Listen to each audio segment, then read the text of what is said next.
I mean, again, he doesn't know who Gabriel is, right? Because he didn't come from an Abrahamic faith. The people of Mecca were pagan. Quran is mentioned, if this book was from other than God, they would have found in it many contradictions. If a book is without contradictions, that has no bearing on whether it comes from God or not. I've had phone books that are inerrant, but I certainly don't think God gave them. That we believe without understanding. The brother asked a very important question, that most of the scholars say that listening to music, watching movies, and most of the television programs, they're haram. So how can we have fun? Let me tell you, brother, at the outset, that having fun is permitted in Islam as long as the fun is halal fun. That the standard narrative has holes in it. The Prophet tells us because Satan or the devil sleeps over our nostrils. Those who oversleep and not pray Fajr on time, Satan urinates in their ears. I really do think Jesus was crucified and that he really was dead and buried. He thought that he was a son of God in the sense that he was specially chosen by God. I think Jesus really did think he was going to be the Messiah, the future king of Israel. I mean, that is, after all, why they crucified him.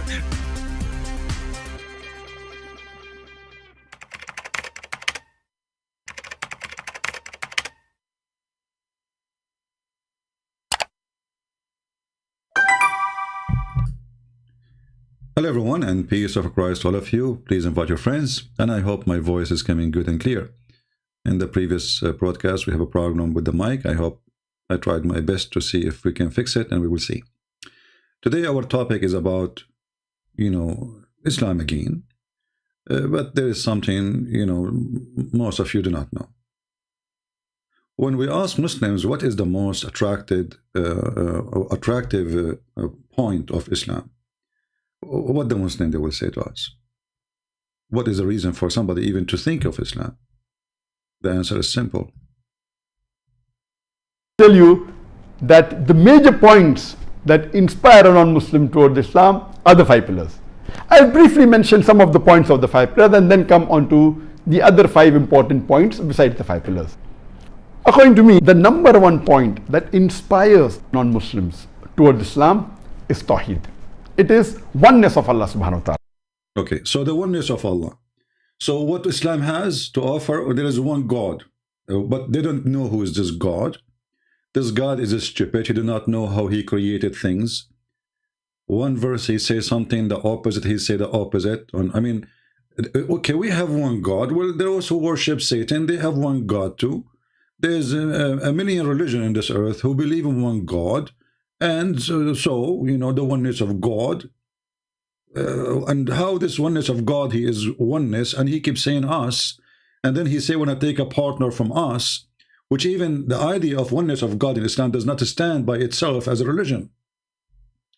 When we ask Muslims, when Allah he decide to take a partner and he say from us, you go and watch the videos and you see how the response of the Muslim, they say it's funny, it's stupid. And they say to you in the best scenario, if Allah, who care if or not, what we care for, what kind of God he says, if he is one, if I want to take a partner, I will take it from us. As simple as that, it's simple language. So, when a Muhammadan, he tried to sell Islam to you, the first thing, and he's right, Muslims, they always focus in the oneness of their God.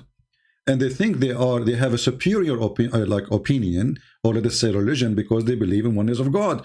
But the same guy, Zakir Naik, he said that we Muslims and Hindus, we share the same concept of God. And according to Zakir Naik, the Hindus, they believe in one God too. I will search for the video right now, because we don't like to say things without proofs. The concept of God. Okay. I don't want to make you dizzy in the screen. Let me search for it. We found it actually. The concept of God in Islam. And this is the same Abdul. Remember, the most attractive point for the Abdul or the Abdulism religion is there is one God. Okay, and then we find that the one God is the God of the Hindus too, and Islam and Hindus, they share exactly the same concept of God. Listen carefully. Regarding the concept of God in Islam is quote to you Surah Ikhlas, chapter number 112, verse number 1 to 4, which says, Qul huwallahu ahad, say He is Allah one and only, Allah Hussamad, Allah the absolute and eternal, Lam yalid. By the way, all the translation is false. As-Samad, they don't even know what As-Samad means because this is an Aramaic word. And Samad coming from Masmuda, which means the collection of God. You know, when you have like a piggy, a coin collection, this is the Samad, Masmuda. So those Abdul, they do not know even what they are reading. They don't speak Aramaic, and they don't know what the word means. And this is why you go to the interpretation of the verse, you will see every scholar give you a different meaning. But anyway, continue. Yalid walam yulad. He begets not, nor is begotten. Walam yakul lahu kufuwan ahad. There's nothing like him. This is the. And here, by the way, about he did not begot, he has not begotten, this is very silly to say, because when Allah, He says, if I want to take a partner, I will take it from us. So already there's many of Him. So if He did not give birth, obviously there's other Allahs, they are giving birth. Otherwise, how there is many of us? Continue. And then He will say that we have the same exact religion as Hindus. Four-line definition of Almighty God given in the glorious Quran. Any person says so and so candidate is God. If that candidate fits in this four-line definition, we Muslims have got no objection in accepting that candidate as God. And this is exactly what is also mentioned in the Hindu scriptures, the same 4 points. The first. Do you see? Exactly what is mentioned in the Hindu scriptures. So why Islam is a superior? If Hindus, they believe there are 35 million gods beside one God, which means there's like the big God and there's little gods, you know. So Zakir Naik agree that we and Hindus, we have the same concept of God. Exactly the same concept of God. He did not say similar. He said exactly. Listen carefully. He did not say similar. Exactly what is also mentioned in the Hindu scriptures, and this is exactly what is also mentioned in the Hindu scriptures, the same, and this is exactly what is also mentioned in the Hindu scriptures. I don't know how many times I need to repeat it because I know there's many are very slow. So when we ask a Muslim what is making Islam a religion, he says to you, we believe in one God. What a stupid God you have, and let us prove it. When the companions of Muhammad, they came out of Quraysh, out of Mecca, and they joined under the tribes who later they converted to Islam. You will not believe what the Muslim they practiced at that time. Read with me carefully and try not to laugh at this hippy-tippy, hopeless, topless religion.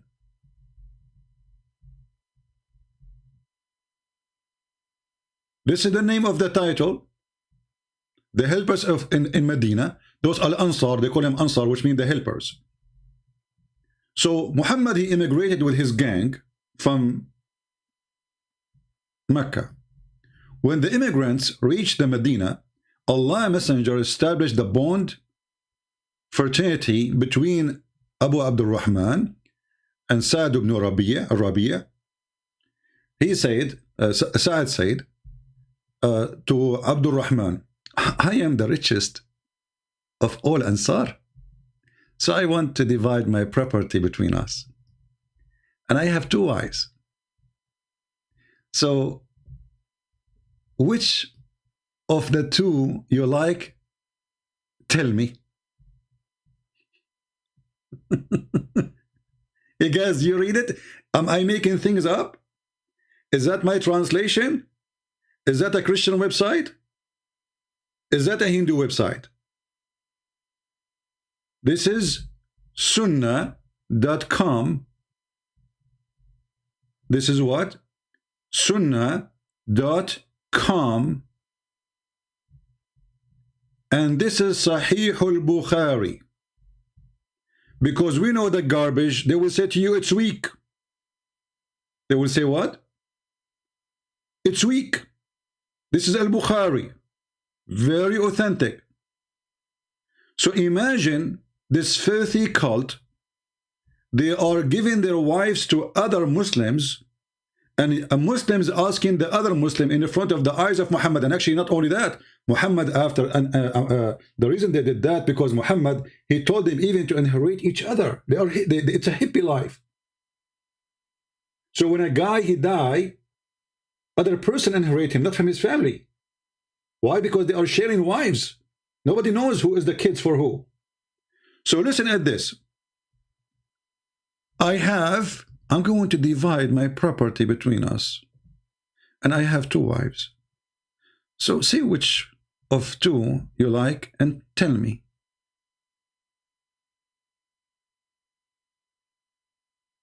This is the religion who is attractive to anyone. I have 2 wives. Look at them. Go check. Go in the bedroom. Hey, wives, take off your clothes.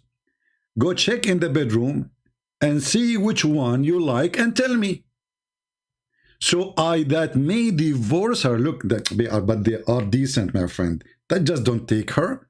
I will divorce her. And when she finish her prescribed period, which is called the idda of divorce, then marry her.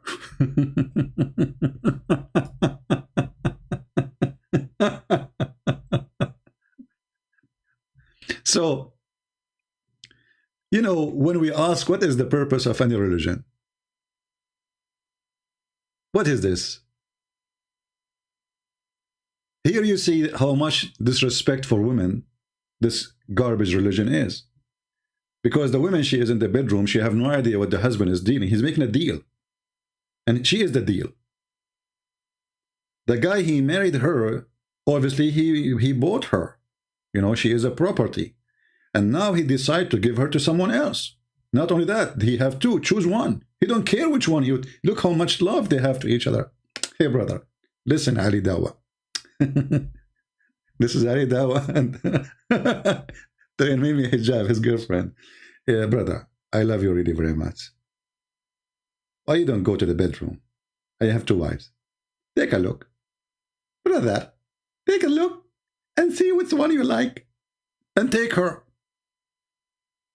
So when those Abdul, they speak about religion, I don't see a religion. I see a garbage, hippie cult. Where is God here? Is that what Muslims look at the women and under the eyes of Muhammad? And then if you continue the story, the guy, he said, okay, what is the market? As if like nothing happened, you know. I want to go to the market, to the mall to buy.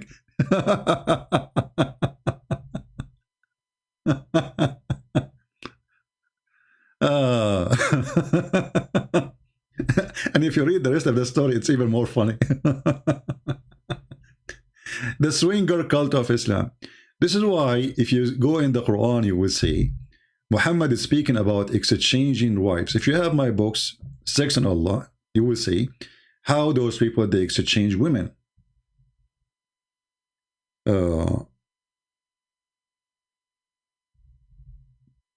When the wives of Muhammad, they cause him trouble after he starts, you know, after they get him busted sleeping around, which is he used to do, but he did it this time in their bed, and things getting out of control. So you will see here in Arabic, and actually even the Islamic translation, he give him in exchange wives better than you. Why? Because they used to exchange wives. And those, the wives of Muhammad, now under the threat of exchange. So may Allah, and here you see, by the way, when the Muslims, they say that Allah is God, read the verse and laugh. It is possible that if he divorces you, his Lord will give him an exchange. In English, it says it is possible. In Arabic, it says asa rabbuhu. Maybe, not it's possible. You change the translator. Let us find another idiot. See? It may be. Here he said it may happen. You know? It may happen. Do Allah knows the future or he do not know the future? It may happen that Allah will divorce him. Who is the one in charge of divorce? Allah or Muhammad? Have you ever heard of a God? He is the one who divorced your wife? She is married to Allah or married to Muhammad? Here you will see that Muhammad is using his God as a threat because he became God on earth. Anytime somebody bother him, he make a verse, he say Allah told me that, and obviously it is him making a threat to get rid of them if they don't behave with him. Not because he is not the one who's behaving, but he want the women to behave. So this is a super stupid cult. Do we have any Muslim would like to call us, even though I'm not planning to stay for long, but I can open my Skype for some time. Do we have any Muslim here?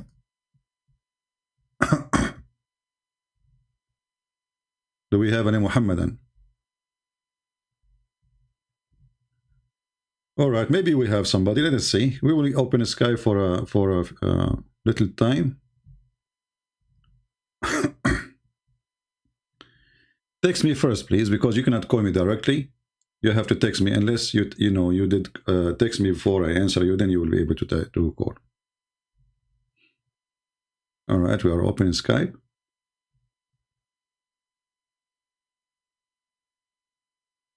Okay, Skype take a little bit of time to update if there is any.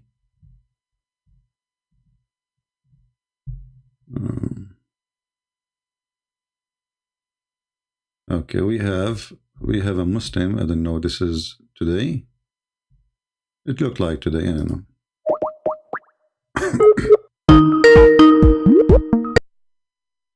I will mute the speaker so you don't hear anything from the ringing, annoying ringing of Skype until the guy answer. The answer, Abdul. I'm calling you. He is not answering it.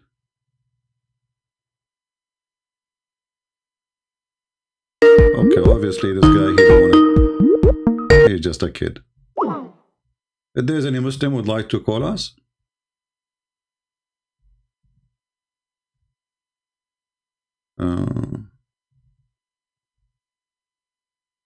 yeah, we have, but this is an old text. I don't know if he's online. Let's try to call him.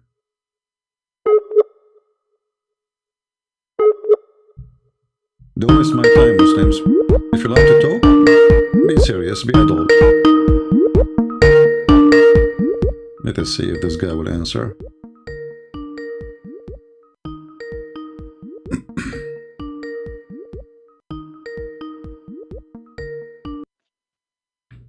Hello? Hello? जी hello कौन please turn off your camera. Yeah, I saw your text message. I saw your text message and we are live on air. Do you like to talk? No, I can't talk this time. Okay, no problem. All right. Do we have any Muslim? It is January 6, 2022, and Muslims don't dare to say anything. They are brave only to debate people who do not know anything about their cult. Here, it's shish kebab time.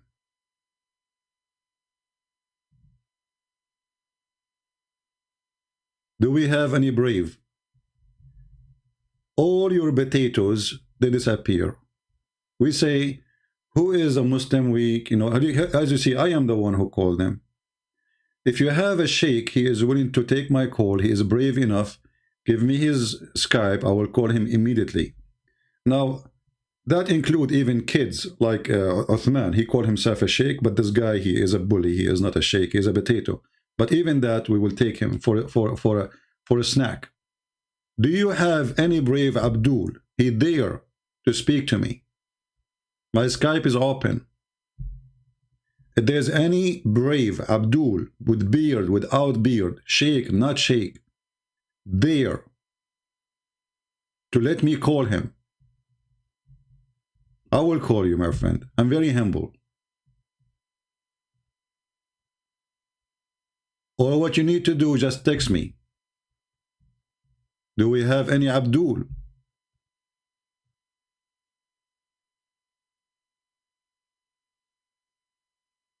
No Abdul.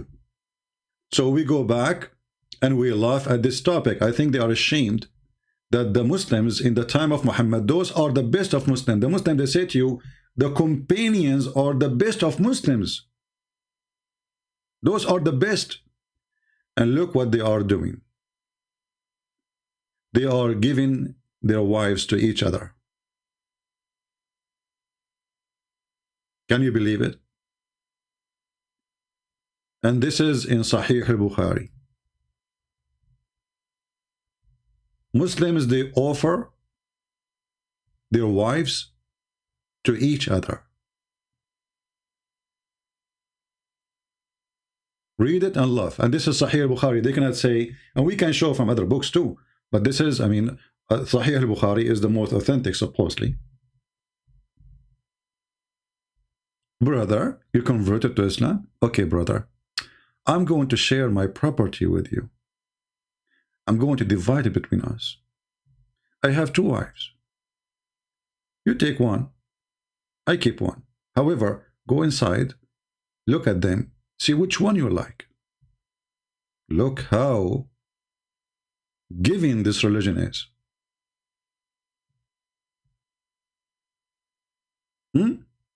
I have 2 wives. And I have 2 wives, so see which one you like and tell me. It's like saying I have 2 cars, 2 donkeys, 2 horses. This is a wife.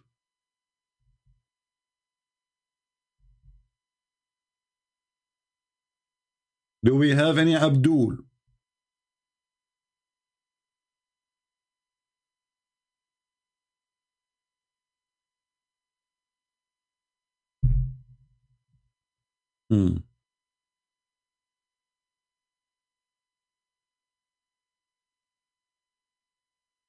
I see. Ashamed? So, brother Thithar, we Muslims, we believe one God. And our God is the best God. Okay, the best God, he allow you to do muta. The best God, he allow you to rent women. The best God, he allow you to divorce women as if they are goat. And the best God, or not only that, he allow you to exchange women. Actually, Muhammad himself, he took Safiya from one of his gang. He exchanged her for 4 women.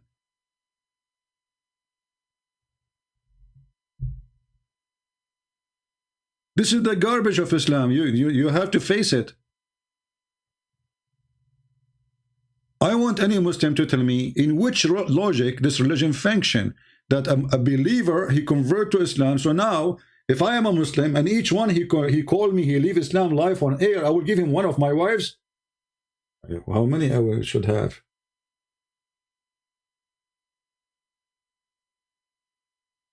Do we have any Abdul want to tell us what's happening? Well, they don't dare even to call in a normal day. How about this day when this is really extreme stupid? Now, how many of you did save the reference? How many of you saved the reference? 0, right? Because later you will say, Christian Prince, we can't find this. I know them. And by the way, I'm not, like, I did not come for the 3 days because, you know, I mean, I don't know what to say. Sometimes you say to yourself, do those people even deserve my time and my work? But then I say to myself, there is a few, they deserve it. So I'm coming here for the few. Honestly, I'm coming here for the few. Because there's many, they are coming here just potatoes. You know, they don't count. They are numbers, but they don't count. There's people who will come in this life and they will go and nobody will remember them. They don't count. as many millions who went in the grave before us. But there is people who will be remembered. So the question you need to ask yourself, you will be remembered for what?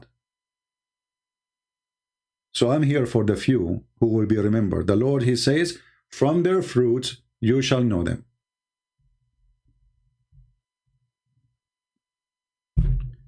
Do we have any brave Abdul?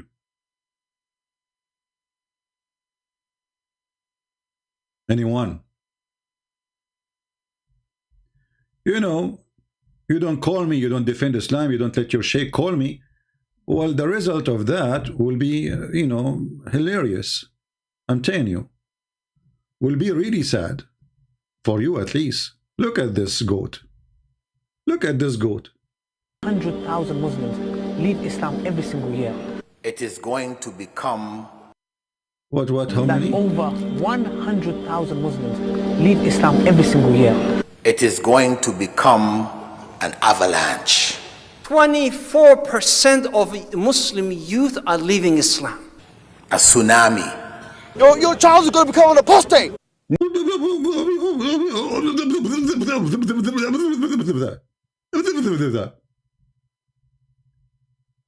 And by the way, when those people leave Islam, are you going to take the wife back? When those people, they leave Islam, are you going to take the wife back? Because as you see, when you convert to Islam, they give you the wife. They give you one of their wives. When you leave Islam...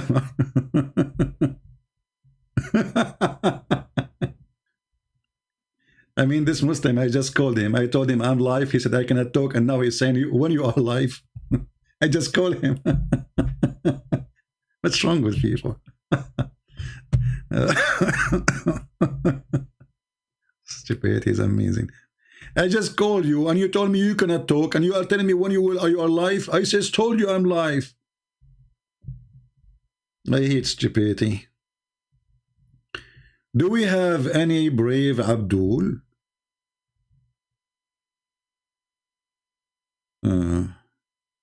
We have calls from yesterday. Let us see this guy.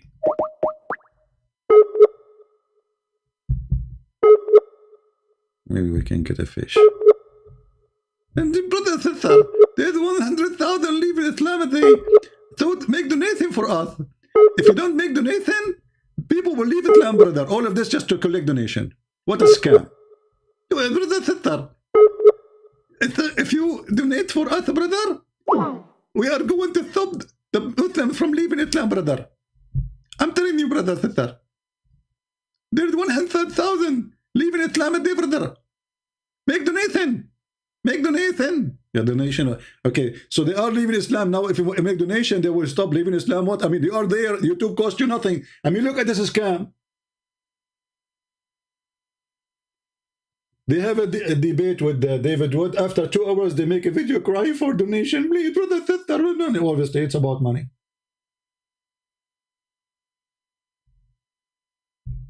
Make donation. Brother, sister. There's 100,000 leaving Islam because Islam is a joke. You make donation, don't make donation, who cares? You are building mosque everywhere. Money is coming like rain from Saudi Arabia, from Qatar, from Bahrain. Terrorists support you. But still, Islam is garbage. What the heck? I mean, what your voice? What happened? It is going to become an avalanche. Come on, you're exaggerating, man. I don't believe 100,000 Muslims leave Islam every single year. It is going to become an avalanche. 24% of Muslim youth are... Is that including you? I mean, is the number correct? I mean, even when the Muslim, they give numbers. By the way, all Muslim numbers is a fabrication. Even the one about leaving Islam. Because 24%, how this guy, he got this number? I want somebody to tell me how in the world they get the numbers. Did you go and ask every youth? 24% of the youth are leaving Islam, brother, sister. Where did the number coming from? Those people, they are fraud. I heard they are 25%, brother. Prove me wrong. Do you have any proof of what you say? Just go in the stage, say whatever, you know. And there's people leaving Islam, yeah. And you have to come with number, and the number is big. So let us try 24. If 24 did not work, we will try 26.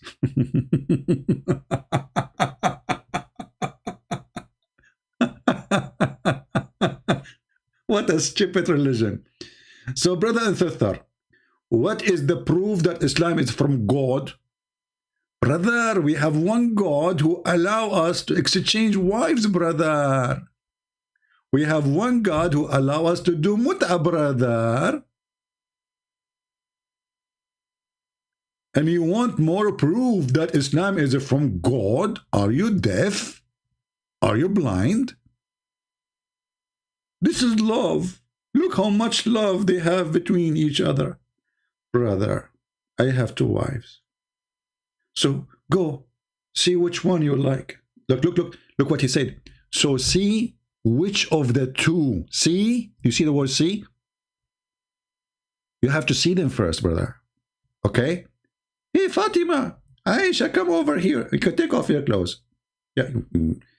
You know what? You don't take you're very hairy. Don't take your clothes off, otherwise he will not take any of you. So see which one you like, brother.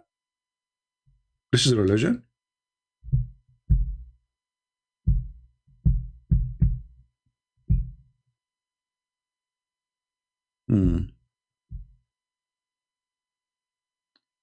You don't know how to state stats work?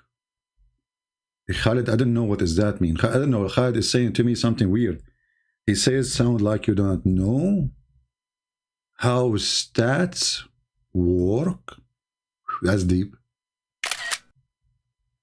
That's really seriously deep, Khalid. I don't know, Khalid. You know, Khalid, you remind me of Khalid ibn Walid, the one who killed one of the Muslims. He raped his wife and he ate the guy. He cooked him and he ate him. I hope you're not the same guy. Are you?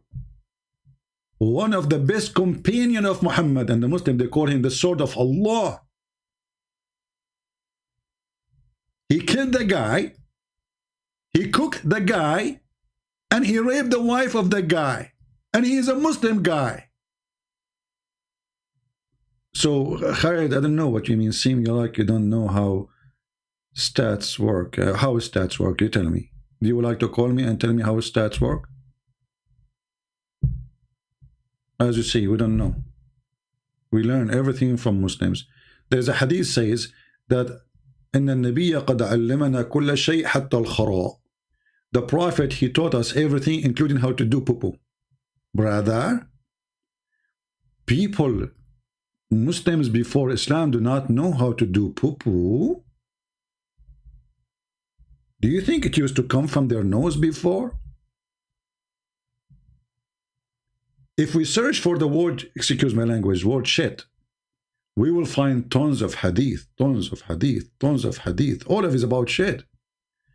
Your companion, a guy, he said to him, an Arab man, he said to him, your companion, mean Prophet, even he teach you how to do shit. By the way, they use the word toilet. It's false. This false translation. It says al-khara, literally the word shit. And I challenge any Muslim to say this is not true. Al-khara'a. So your Prophet even teach you how to do shit. The Muslim, he says, yes, brother, he teach us how to shit. Read it.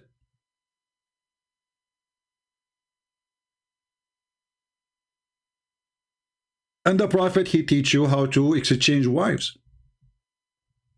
Khalid, you see, my friend Khalid is a very nice person. He said, it's not my job to educate fools. Yeah, Khalid, you know, it's not your job, brother. It's the job of Allah. The one who made the sun set in murky water, and he made the sperm became a congealed blood, and he made the women's sperm come from her ribs. It's not my job to educate fools. That's very nice of you. It's not your job. Because you're a fool, how you can educate us? I mean, how in the world there's a person, he claimed that he is smart, he believed that there is a God. If he bow down to him and kill some people, this God will make his penis endless. By the way, what about your testicles? They will be endless too. What is the size of your testicle? Imagine your penis is endless and and how you can walk with this penis? And you're talking about a fool? I mean, it must be true God. I mean, only true God promised us endless penis. So you are going to be in Washington, D.C. next to Joe Biden. And then Joe Biden, he asks you, what is that? You say, this is my penis. Oh, are you like from the pipeline company coming here to strike against me because I cut the pipeline? And the Muslim, he will say, he will hold it, he will say, ouch, no, don't cut it, man. This is not a pipeline. It's a true penis given to me by Allah because I was a true believer. So this is the religion? Call me and show everybody how stupid this God is. I mean, do even Muslims have a brain to believe in such a garbage? There's a God, he will make your penis endless because you believe in him, and he will make the vagina fit for it. So what, we will have a vagina like all the way from France to Seven Galaxy? It must be true God. It must be true God.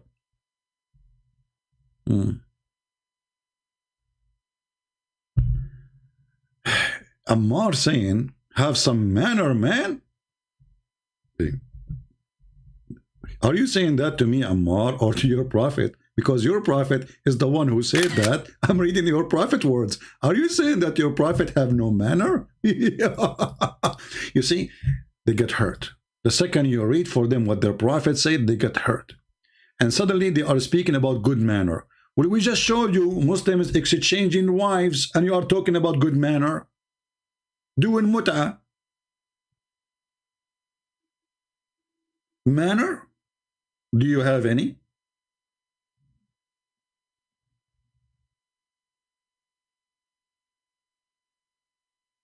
Can I take your wife and you take my wife? What is that? And you are talking about manner? The prophet, he go to his own son house when the wife is alone and he flirt with her. And he said to her, praise be to Allah, the one who made my heart flip for you. And he said that loudly so she can hear it. Is that the good manner you are talking about? I want to learn about it. So do we have any Muslim who have a good manner? He can call us and school us.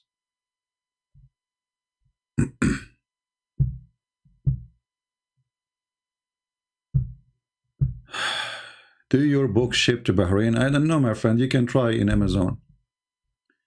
You can try in Amazon and see if they ship to Bahrain.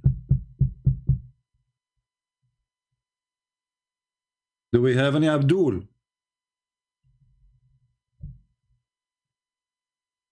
What they will say? They can defend. Imagine, God forbid, forgive me, those names, I will mention their names. Imagine Peter, he said to Paul, you converted to Christianity, Paul? Really? I'm going to divide my property with you. And now Paul, his name will be Muhammad, and Peter, his name will be Ali. So Ali, he said to Muhammad, you converted to Islam? Okay, listen, I have 2 wives. Go inside. Go inside and see which one you like. Brother, choose anyone, please. I see a guy here is desperate to get rid of his wives. I mean, how bad they are. And Muhammad, he approved that, and then he told them even to inherit each other until he made a verse later, because people start talking about this hippie cult. He says, you should inherit only from your bloodline. Do we have any Abdul? People, did you save the reference? How many of you saved the reference? I posted the link already. Give me one if you saved the reference. Because later you will ask me, where is that? We can find it as usual. And I will not even answer. And don't go and ask me in Patreon where I can find this. I stay here so I can answer you. So why you go to Patreon, send him email? When I answer in public, everybody will get the benefit. When I answer one person, only one person. I'm not going to do that.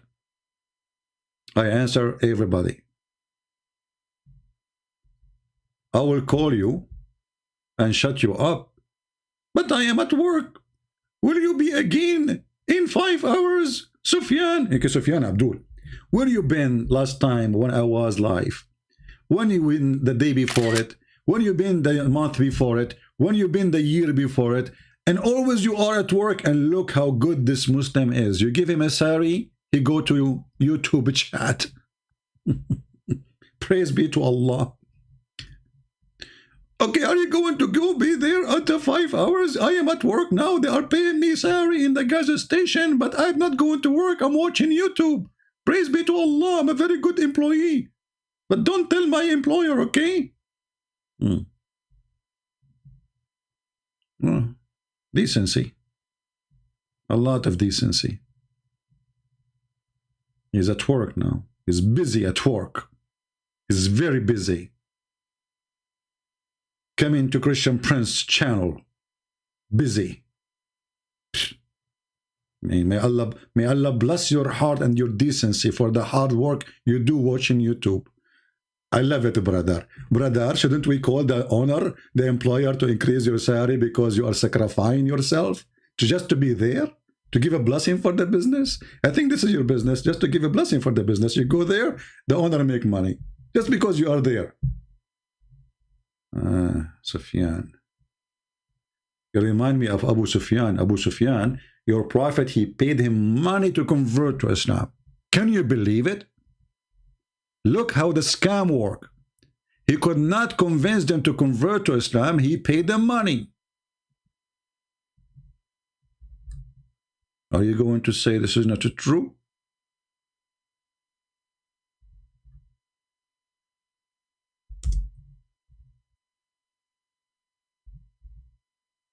Brother,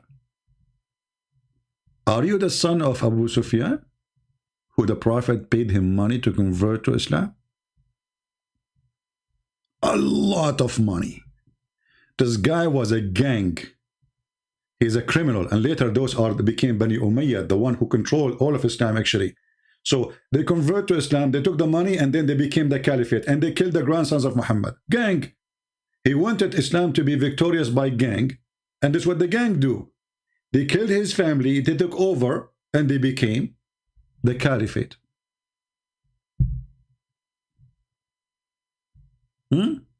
Chapter 9, verse number 60. Maybe a Muslim will say to you, this is not true. It doesn't say that, CP. Really? Yes, it doesn't say that, CP. Okay, can we read the interpretation? No, don't read the interpretation, CP. Why not? Because the interpretation is made by people like you, CP, and they are a human, CP. Oh, your prophet is a human too, and you're a human, aren't you? Oh, no, I'm not a human. I'm an alien. I voted for Joe Biden. We are alien. Here we go. It says, and those who their heart are to be reconciled, by giving them gifts as such as Abu Sufyan and his companions, and there were 15 gang men. Money. They could not believe in Islam, but money work. Do we have any Abdul? Abu Sufyan. Look, Abu Sufyan disappeared now. He don't even have text.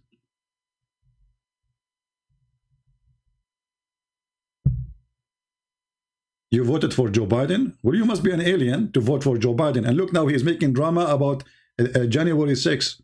This guy, he want to cover his trash. Gas is expensive. Food is expensive. Hey, January 6th, Trump, he did want to destroy democracy. And now they will make a drama about it for the coming century, you know. But just because they have nothing, you know, it's just a stupid presidency. Garbage in, garbage out.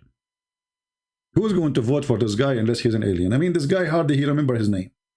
And his vice president, she is like a, you know, she's in high, she's in drugs. Stupid American. There's nobody can beat stupidity of Islam except the American people, my friend. Unbelievable. How genius they are. If you don't believe me, look at the Congress who is presenting them there.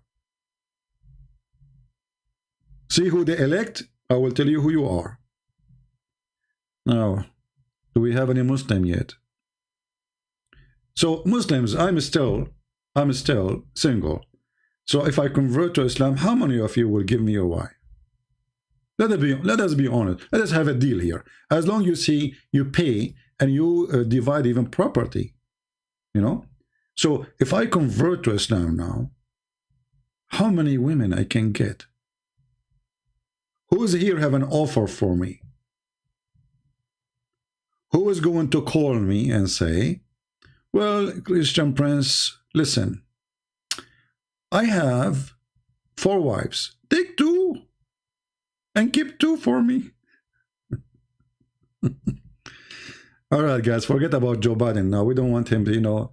And Joe Biden is so stupid to the point, even he quote Muhammad saying, the prophet says, the one who sees something wrong, he should change it by his hand. He's asking them to do jihad. The coward is stupid. I mean, look how stupid this Biden is. Just to gain their vote in Michigan. Garbage in, garbage out. Do we have any Abdul? All right, we are not going to stay here long then. I want to leave you in peace. And again, by the way, if you want me really to come back faster, please share the link, because when I look at the number, I see not many people see it yet. I say to myself, okay, well, still let us wait until, because I'm not going to make a video. This is what I do. If I go live on air right now, after 2 minutes or 2 hours, people, they will watch the last video and the one before, they ignore it. So I will go live when we have enough review. I mean, at least 20,000, come on. So I will go live again, even if it's after 2 hours. If you make it in 2 hours, I have 20,000, I will go back on air. So share the link, tell your friends, do something, doesn't cost you money. Let people see the stupidity of this cut. All right? Does the Quran support killing homosexual? No. The Quran does not support killing homosexual. Absolutely.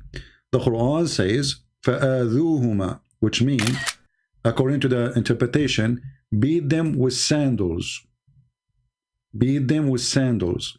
So if you go in the Quran, we will see this.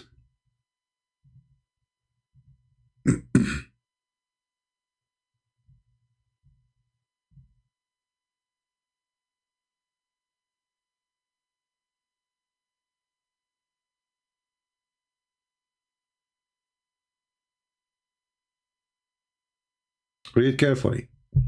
This is the chapter 4, verse number 16. It says,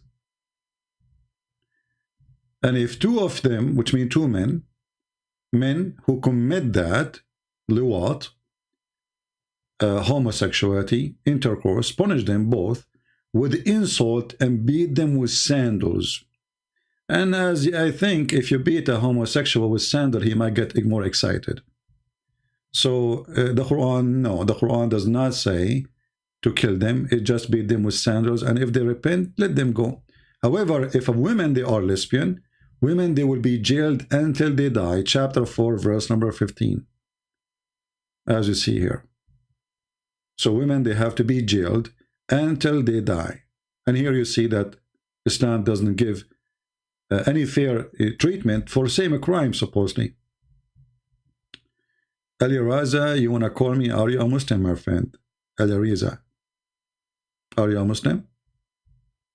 I take calls in Skype only from Muslims, because here we debate.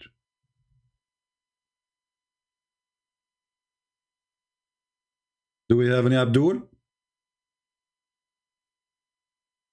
If you have my book, Sex in Allah, you will see that all of Quraysh was homosexual. I'm not exaggerating. I have reference. Go read it. Go read my books, Sex in Allah, and you will see all Muhammad family. Actually, even Muhammad, he was homosexual.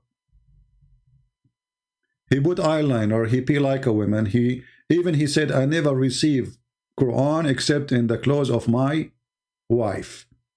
The Muslim, they say, clothes of my wife mean house of my wife. But this is Aisha. If this is true, that means Muhammad, he never received Quran in the house of Khadija. Alireza is an ex-Muslim. Okay, my friend, just call me fast.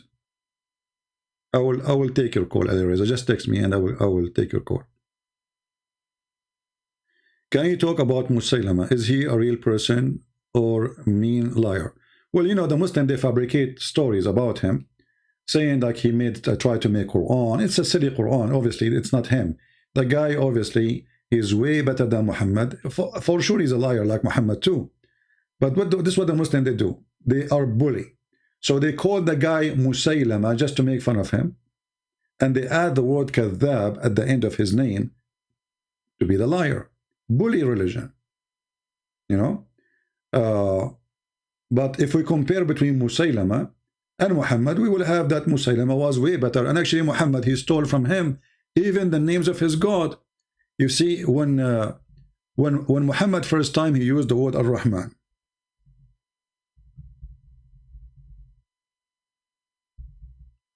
When? After he received the letter of Musaylama.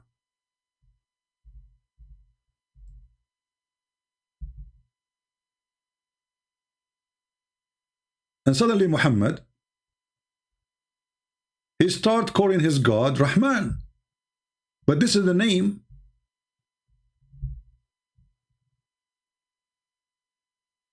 of a person who claimed to be a prophet.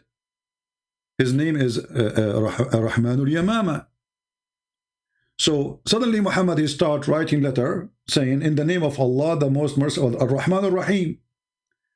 People, they said, who is Ar-Rahman? Muhammad is worshipping new God. The only Rahman we knew is Rahmanul Yamama. Then Muhammad, he have to refute them. Look what he did. They said, okay, Muhammad now is copying the names of other gods. So he said, oh, okay, hold on, okay. Cry into Allah or cry into the Rahman or into whatever you cry. It's the same. For all the beautiful names belong to Allah. Does that include Joe Biden?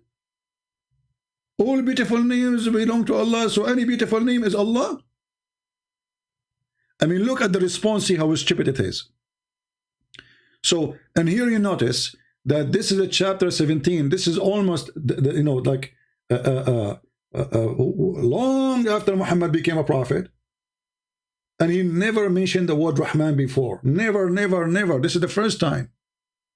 So where was Ar-Rahman before? He copied it.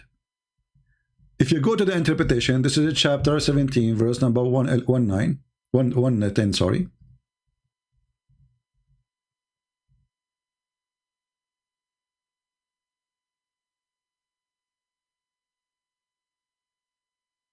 Read with me and love. Can Muslim deny it? It's there in their books. He never ever mentioned the name Allah Rahman before. Suddenly Muhammad, he starts saying Ar-Rahman.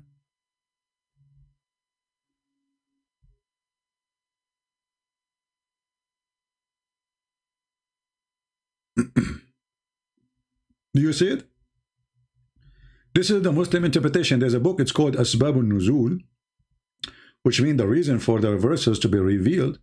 Here it says, he give you the verse here, and the Messenger of Allah, bless him and give him peace, stood up for the right prayer, and he keeps saying in his, O Rahman, O Rahman, O merciful, O Rahman. The adulterer said, Muhammad used to call unto one Allah, and now he is calling into two God, Allah and the Rahman. Why they are saying that? Because he never mentioned this name before.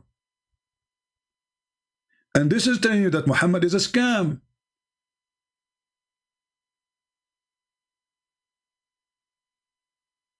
Can you can only debate with Muslims? Can you never debate an atheist? Sure, call me. Are you an atheist? Joe, are you an atheist? I will take you for a snack. Call me or text me in Skype. Guys, we have an atheist. You want to have fun? I like to have a fun with atheists today. I will give you 15 minutes. Do you want to call me Mr. Joe? Joe? I'm scared of atheists because they will hit me with the theory of monkeys. And now he will invite his clan, the chimpanzee clan. Man, oh man. Call me. For me, the most stupid is the one who say I am an atheist. Because you are calling me to prove to me that you're an animal. So I will call you before even you start. How are you, Mr. Animal? I agree. You are an animal. And actually look at you. Look at you, how cute you are when you are born. Peace be upon you when you are born. Peace be upon you when you came from the zoo. And when you start calling me and debating me, now your lies will grow your nose. Alhamdulillah. I am an atheist. I don't believe in Allah. I believe in Darwin. I used to be a monkey. What a potato. You don't dare to debate an atheist. Debate you about what, you idiot? Do you have anything to debate about? Potatoes. When I say stupidity is amazing, you know, we have a reason for that. If you call him an animal, he will get upset. He will report it to YouTube. But then he called me to debate me to prove to me that he's an animal. You want the debate, you are an animal. Show me your ass. Is it red? How rude. Did he say show me your ass? Well, if you are a monkey, it have to be red. I mean, what happened? Darwin, he painted that out for you? How come your ass is not red? Chimpanzee, they have red ass. What happened? Do you think by time Cloris was able to make it white or black? Oh boy. All right. Let us see. Maybe this is the atheist. I don't know.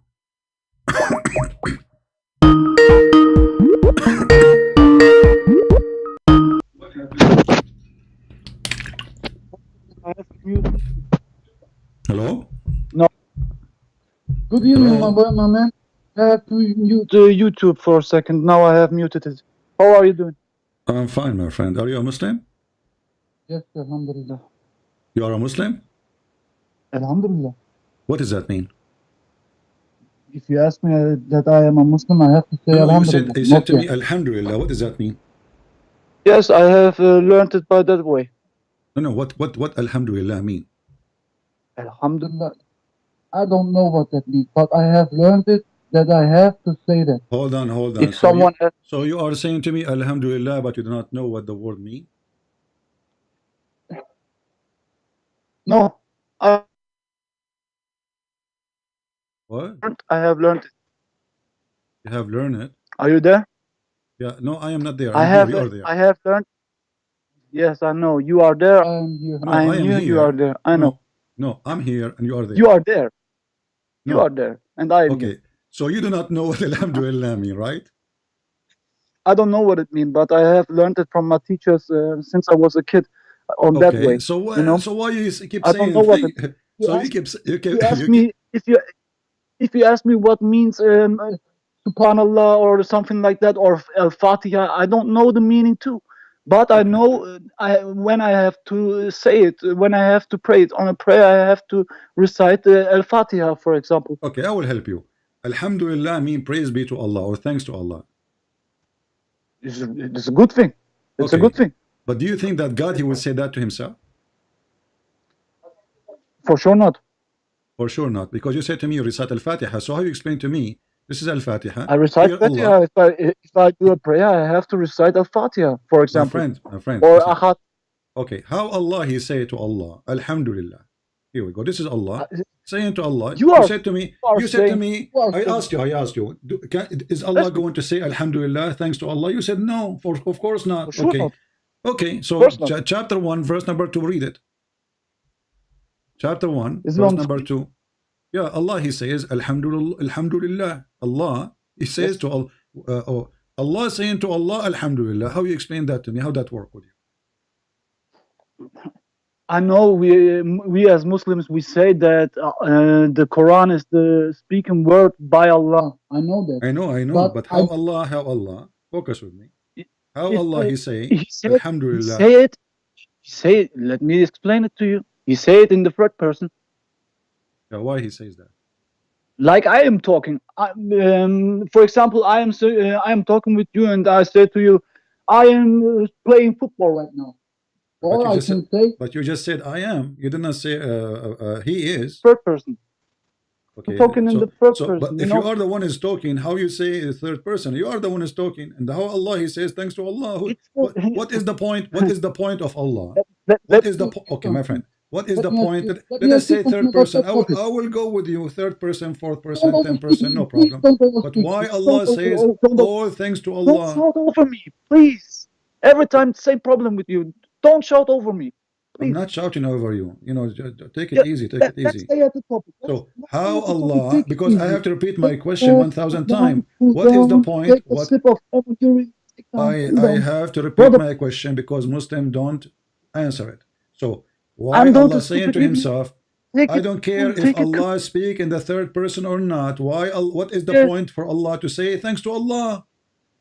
Yes, He says to us. He explained it to us how we have to recite it. We can't. No, He did not say. Okay, show me in the chapter, my friend. Show me in the chapter where He said to you. Okay, show me in the chapter where He says to you, pray like this, and then I will accept. Did He say to you, pray like that? Don't. Especially that He's not saying that in the Quran, but in the Hadith or something like that, He's doing that. Okay, show me you can't say. Okay, show me in the Hadith. Show me in the Hadith. Show me in the Hadith that Allah He said to you that when you pray like that. There's any place where it stands. I'm sure because 1.5 billion Muslims doing that without. You did not hear the news. 24% they left Islam yesterday. You didn't hear the news? All the youth, 24%. So they are not even 600 Muslims, 600 million Muslims. So listen. Okay, you call me. Forget about our topic. Forget. I want to ask you. You call me to do what exactly? What do you know? What do you mean? You call me to prove to me Islam from God? Is that what you call me? No, I have called you because I have to ask you why you are so hateful because of Muslims.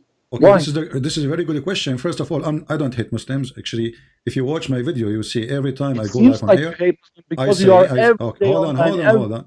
You can say whatever you want, but as long you are mentioning this, do your God Allah make the Christian freedom of speech? You say what you want. I'm asking you, do Allah make the Christians loving or hateful people? The Christians. Yeah. I think every man of the world in the world can do whatever he wants. No, I'm asking you a specific question. Did Allah make the Christians? Did Allah, listen carefully? Did Allah make the Christians? Listen carefully. Talk without listening. Did Allah make the Christians hateful people or He make them loving people? I don't think Christian people hateful. You don't. So or loving. There's everybody's freedom of choice, you know? Okay, read the Quran with me. Obviously, you do not know your religion. Chapter 5, verse 14, it's in the screen. I know my religion very good. You are what? And now you go into, I know my religion really good. And now you are showing me a verse where it says the opposite. But there are that many verses, they say, love your friends or love you the Christian or your religion. Show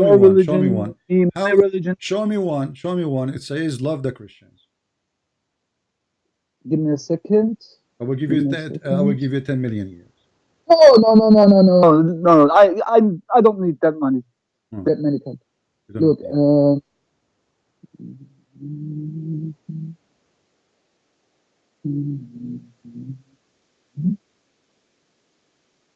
Surah 109. Surah what? 109? Yes. Okay. What? Okay, 109. Let's go there. And? One second. This is the one. Is the one make you love the Christians, or the one? This is bully. This is the bully chapter. Muhammad here is doing bully business. Read it. Give me a second. No, you chose one already. We can go. We give you a second for the second one. Read the first one. So here Muhammad is doing bully, and this is stupid of Muhammad to say, because let me ask you: did the people of Quraysh convert to Islam? They convert, right? Surah 109, chapter 109, Surah 6. Your religion Chapter- and me, my religion. Okay, but this is wrong. Because look what One happened. second, my girlfriend wants to hear a little Focus bit. with, I have focus to- with me. Focus with me, Little- Abdul. Focus with me. Don't go. Did the Okay. people of Quraysh convert to Islam or not? That are the Jewish people, I think. The people of Quraysh. He's speaking to the kuffar, people of Quraysh. The people of Quraysh was the former Jews, I think. Ah, they are Jews. Quraysh, they were Jews. Was there You know- the former Jews? And you know Islam very well. Was that not the Okay, former but, Jews? focus with me. Let us go with you. Let us go, guys. Quraysh, they used to be Jews. Okay, then I heard they are Hindus. But anyway, so how he said to them in that chapter, I will not worship what you worship, and you will never worship what I worship, and later they became Muslims. Yes, that's true. So what's true? This means Muhammad is a fraud. If Allah saying to him that you will never worship what they worship, and they will never worship what you worship, and then all of them they became Muslim, that means this is a false prophecy. You know why? Why? Later they have seen this is the true religion of God, and No then they problem. changed Okay, the guys. religion. So later they saw that this is the true religion of God by Muhammad putting the sword in their neck. But it says here, nor you will worship what I worship, nor you will Sword of their worship. neck. So they will not worship what I am worshiping. Okay. So but they worship later. So Muhammad here he made a false prophecies. Yes, because later they have seen that Islam is the right one to follow, and then they have How thick your brain is. Focus. If I am a prophet and I say that I will not worship what you worship and you will not worship what I worship, that means you will never do so. And here later they worship and they accept. So this is false statement. Yes, at the time he was taught, but later they have become Muslims. You know, Okay. because they have seen what's the truth. I didn't know what they eat before. My friend, listen carefully. Look, If I am a for prophet, example, I can do if I something am a prophet, wrong. who is the one? Look, Who is the one we who's have talking here? Who now is the we one are who? phoning for 10 minutes, and you have talked 9 minutes. No, Let me say one. listen. Who is the one who's talking here? Who is the one who's talking here? Allah, correct? Yes. Okay. Do Allah knew the future? It's Jibreel given to Muhammad. No problem. But who is the one who's talking? Is Allah, right? It's the word of God that said from Jibreel to Muhammad, and Muhammad has prayed to the. So Jibreel, the pizza boy, he brought the verses to Muhammad, but this is the one Allah talking. So they will not worship what Muhammad worship, and later all of them became Muslims. So Muhammad is a false prophet. Because of that matter? Yes, he's a false prophet. If you make false prophecy, you're a false prophet. Very simple. Yeah, but there are that many false verses in the Bible too. You cannot say that. Okay, I will go with you. Okay, hold on. If there's a false verses in the Bible, then how does stupid Quran says, I confirm the Bible? Yes, he confirms because we love the Christians. No, this is not a question. Don't change topic. You said there's false verses in the Bible, right? Yes, in the Torah too. So how there's false verses in the Bible and the Because- Quran because men have right listen to- carefully. Listen carefully. You don't listen. This is I the have problem. listened. No, you don't Men have listen. written it down No, because you that's don't the listen. thing- that's the No, thing. you are there. I'm here. Listen. That's So the here it source says, of the here prophet, it comes. you know? Okay. Chapter 2, verse number 89, it says that the Quran come and confirming what is in their position. So how you say the Bible have a lot of false verses and the Quran confirm it? Yes. Yes, but yes. I don't see what's the problem. So what the problem? The problem is you said to me that the Bible have a lot of false verses, and then we have verses in the Quran said the Bible Quran confirmed the false verses. So how Quran now you confirm are the false recognized, verses? you know? Because who is the stupid here? I'm asking you. How you say You are the Bible stupid. What have? is- how you are talking? You just said the Bible have false verses, and then we find that the Quran confirmed the false verses. So who is the Yes. stupid? Yeah, reject the Quran. I have no problem. Reject it, but reject Okay, so you reject the Qur- Bible. so too. so you reject the Bible too. Okay, so you reject the No, Quran. I don't. now. No, I so- don't reject it. But you say that. No. Then you have to reject the Bible too. No, hold on. It's you who claim that there's false verses, not me. Yes. Okay. It can so, be false verses. Okay, I want you to be a man and be consistent. So if the Bible have false verses and you believe in that, and then the stupid Quran says there's no false verses, so one of you is lying. Who? You or Allah? Which one? The man is lying. The man who have written it down. Because Allah has not lied. The one who wrote those verses in the Quran is lying? Yes, Uthman is the liar. They have Uthman. Is that Uthman ibn Farouk or this? Yes, like the hadith. There are many weird hadiths too. But this is Quran. And I think the man. But this is Quran. It's not. That's all hadith. The Quran is also hadith. The Quran is all hadith. I agree with you. You're right in this one. So how we can trust the Quran to be the book of Allah? Like you wanted to show me a verse from the Quran to prove me wrong, and now you are saying to me that the book you choose to prove me wrong with is full of lies. Yes. Okay, how this can be a book of God to follow in? Because easy to say, because this is the word of God, and then men have corrupted it. They have take some verses and put therein to control the people around them, like the Bible too. The Bible have changed 500 times. Like 500 the Quran have changed maybe 1,000 times. I don't know. But the Quran has changed too. The Torah have changed too. Because of the devil. How you know that the Bible changed 500 times? I know. Do you have the original? Do you have the original to compare? I can explain it to you. No, Every little kid in the age of 4 or 5 knows what is right and knows what is wrong.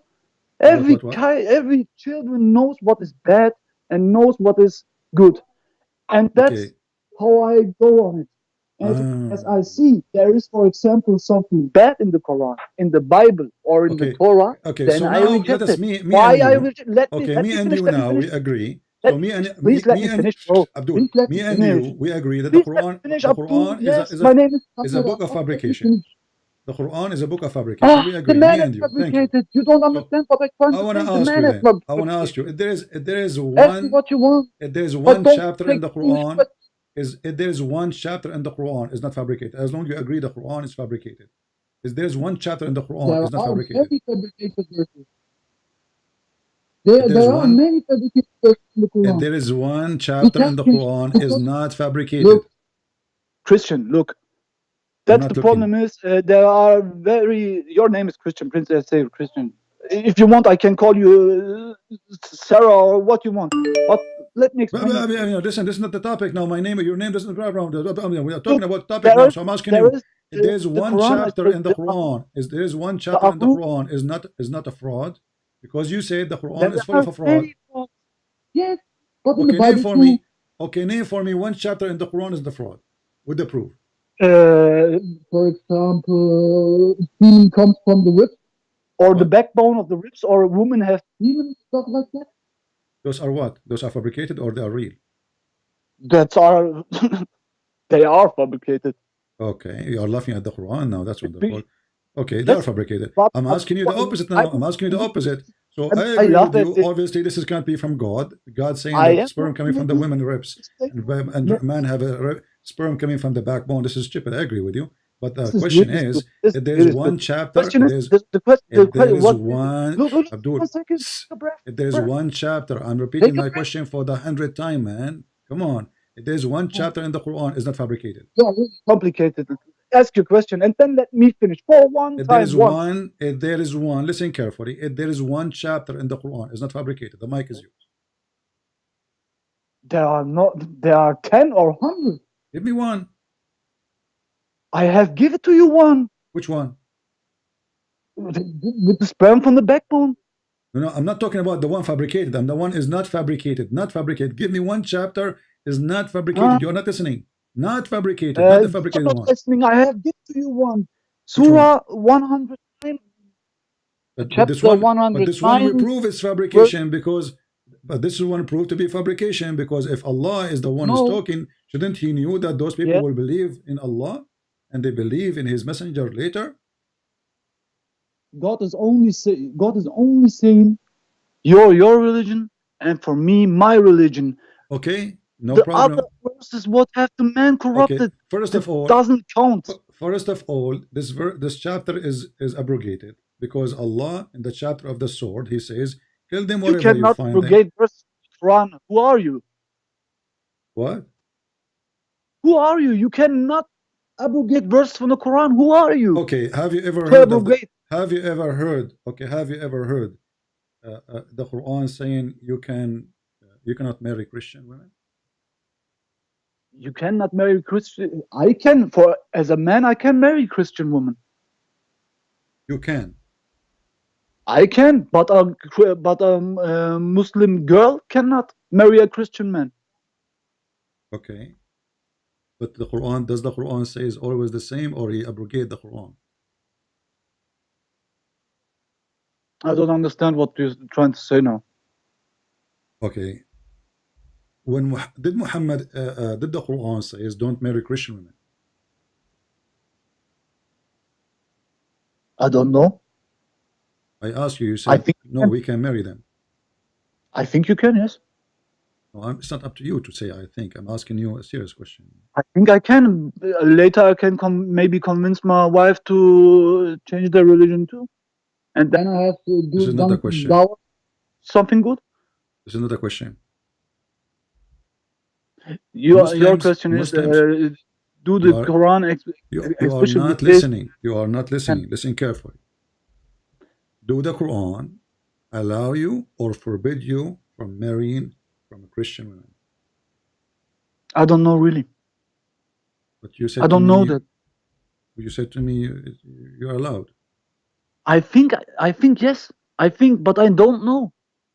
Because I think yes, because I don't see anything wrong with that, you know.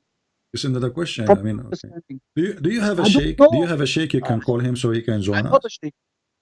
Huh? I'm not a sheikh. I know you are not a sheikh, but do you know somebody? Yes. Do you know somebody is a sheikh? He can join us. I know many sheikhs.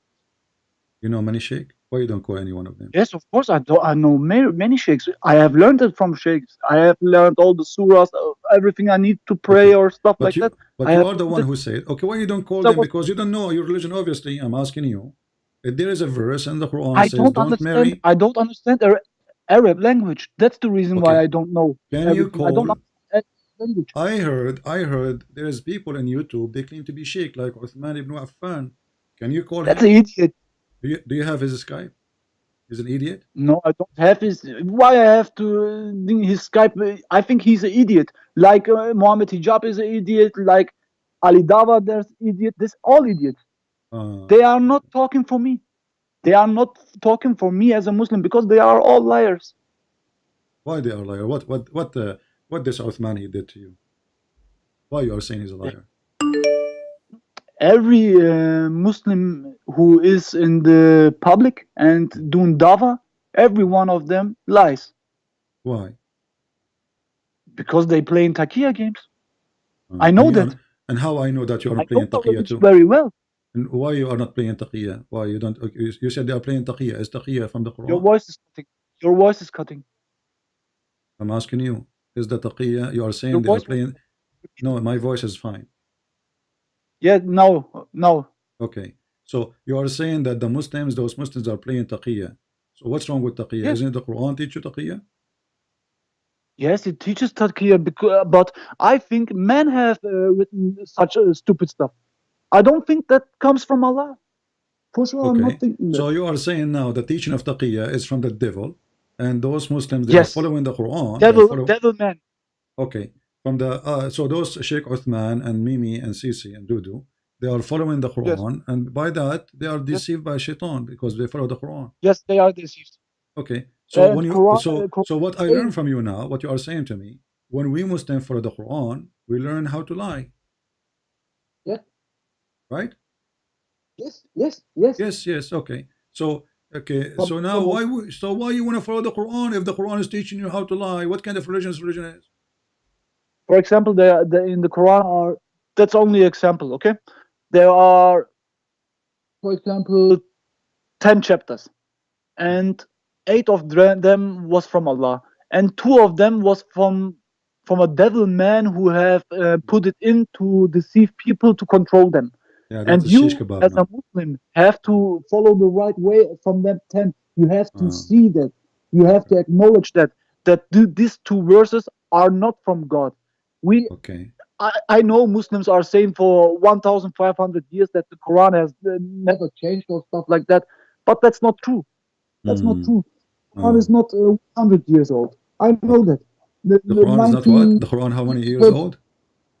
1924, I think. The Egypt version have copied and sent it over the world. I think stuff like that or something like that. I have seen a video from Jay Smith, and that's true. What he says there, what he claims is really true. I know that.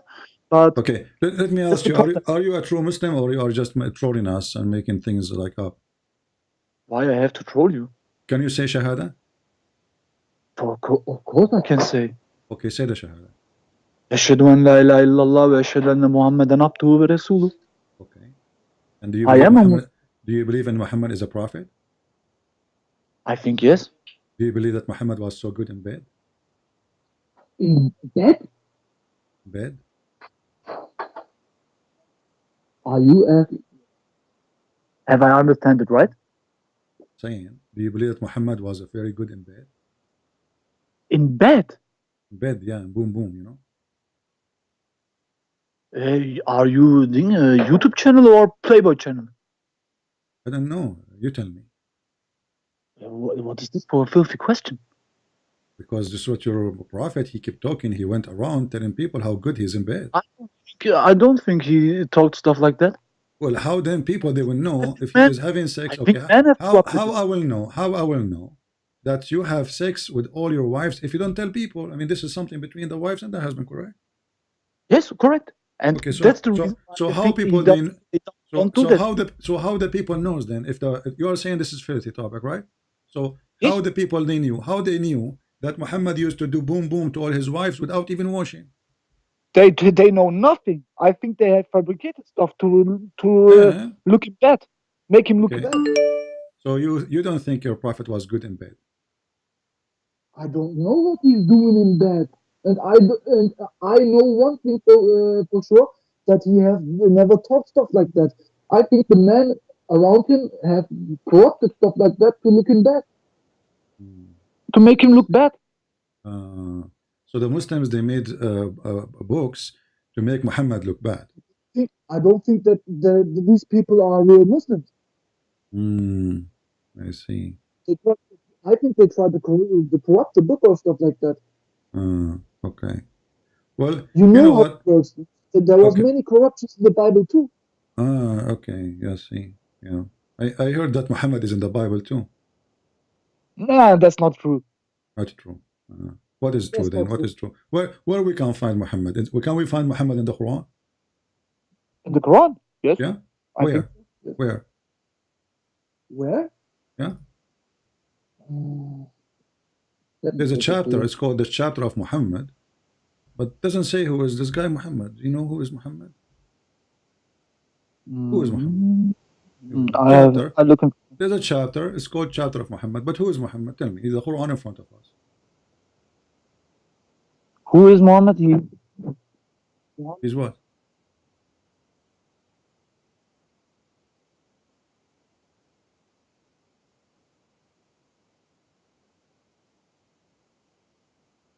Hello? Are you there? No, I'm not there. I'm here. There. Oh, you are here. Okay. So who is Muhammad? So who is Muhammad? Muhammad is the prophet. What prophet? Where it says, okay, who is Muhammad the prophet? Shouldn't we know? I mean, you make a book, you say is Muhammad. Okay, who is Muhammad? Muhammad is the prophet of Islam, the prophet of God. Muhammad, where is this guy? Where he was born? Who is his father? Who is his mother? He was born in Mecca. I think his mother. Where it says he was born in Mecca? I don't know. Ibn the life of Muhammad was written down by Ibn Hisham, I think. So Allah, he forgot to write the life of Muhammad. He gave us Quran. Okay. It's Ibn Hisham, I think. So how we will know that this Muhammad is the same one who was in Arabia? If he wasn't in Arabia, how we will know the location? If you ask that question, you can ask the same question about Jesus. Why? I think you are trying to divide people. No, the Bible tell us where Jesus was born. Tell us which location. Tell us which city. Tell us who is the mother, even the The father Old by Testament. birth. The Old Testament was saying. The Old Testament even tell you. Now The Old I'm Testament talking even about tell the Bible. you the children of Adam, their names one by one, after one, generation after generation. Here we have a prophet. He is the most important one according to Muslims. Who is this Muhammad? Are you thinking that? I know that what you're saying, but are you thinking the people who have listed in the Bible was really Okay, for my friend, your they are voice living is in your voice 700? is bad. Your voice is bad. Anyway, I think we have enough of this guy. Do we have another Muslim? We have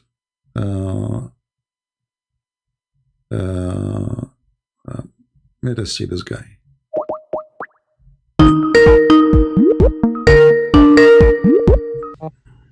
Hello? I think you have a bad connection. Are you the same person who just called me? Yes. Hello? Yes. You hear me? Yeah. What the heck? We're gonna take Sada from Muslim. Hold on.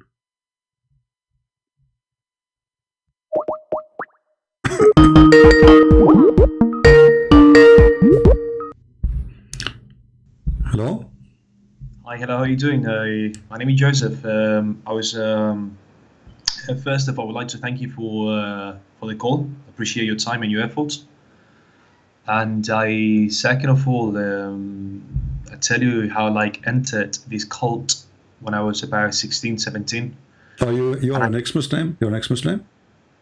Kind of, because I really entered, might really entered. So I have my doubts now, like, you know, because I don't want to like disturb you, like bore you in my life. I like trying to make it as short as possible.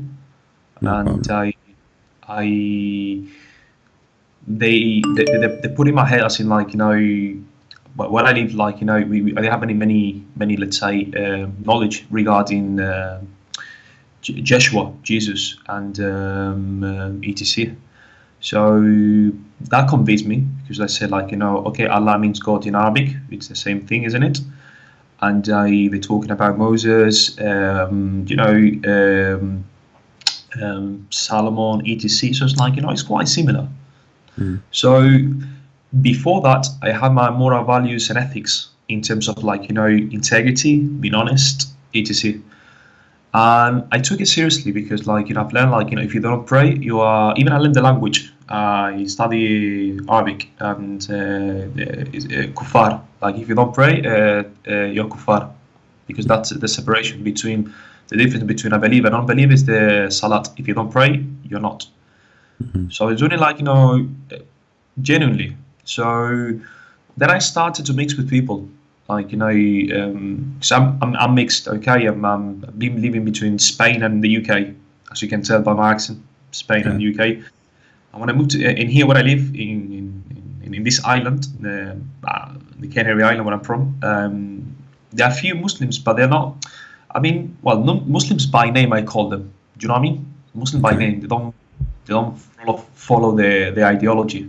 They are munafiq, hypocrites. But anyways, when I moved to the UK, to a big city, more cosmopolitan, of course, then I started meeting people. So I was really amazed. I was thinking, whoa, unity, etc., blah, blah, blah. And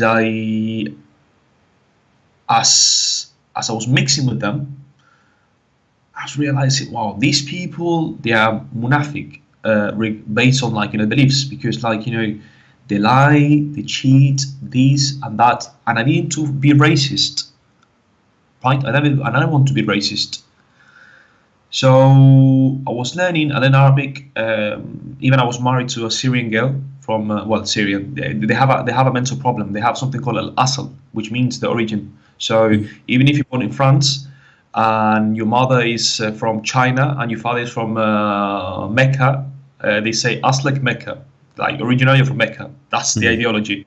Nothing to do with the Quran, nor Sahih Bukhari, none of them. But that's the ideology. I was thinking that's part of my language, but that's rubbish. But anyways, so I met this girl. I knew after the experience, like, you know, she just wanted, like, you know, documents. They're really materialistic. No offense with Arab people, but in the Middle East, the religion is, I've learned from this, like, you know, what passport do you have, and whether you're an engineer or not. That's what I learned from them. That the majority, not all, but the majority. And I used to go to the mosque. I used to the Salat al-Fajr in the mosque. I used to the what do you call it, witr and etc. Like sunnah, like, you know, after the dhuhr al-isha, like, you know, the last prayer, like at the mosque as a sunnah. And I was really into it, mate. I was really into it, like, you know, really into it. Not talking to women, lower my gaze, not talking to non-mahram. Someone who doesn't know what mahram means like no, like, you know, she's not related to you. So my friend, why decide to leave Islam then? Because after having this problem, like, you know, I knew something called taqiyya, like for them it's allowed to, like, some people, they say to you, no, that's a Shia, there's a blah, that bullshit, they brainwash you. Then in the Quran I've learned something, I can give you the verse if you want me to, but it's more or less about this a verse that it says that oh Prophet, blah blah blah blah blah blah, we give you, like, you know, we made lawful, like halal, your wives, your wives, and, like, you know, in English translate, like, you know, your slave girls. Yeah, I never knew that. I was shocked. So basically, you're allowed to have slaves, and plus you're allowed to have sex with your slaves. So my understanding is that if I believe, well, actually, if you don't believe in that, you are kuffar, because I've learned that 7 types of kufr. If you don't agree with Allah or Muhammad commandment, therefore you're kuffar.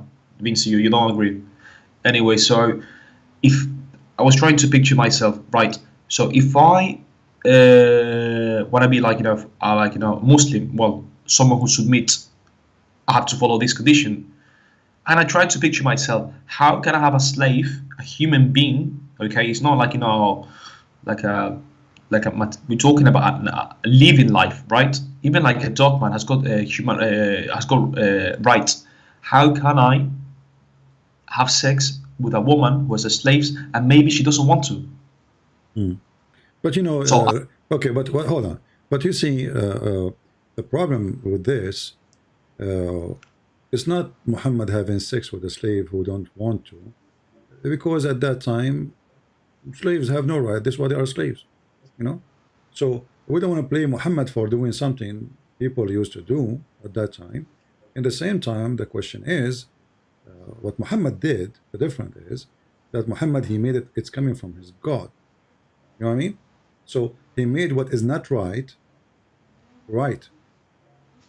That's what I'm trying to help you with, because if we want to blame Muhammad for having sex with a slave, at that time everybody do that. Yeah, but I mean, like, you know, I mean, if God, like, spread loves and equality, etc., how can God allow such? Islam never claimed that he spread equality, except between the believers. Even the believers, Muhammad, he had them as slaves.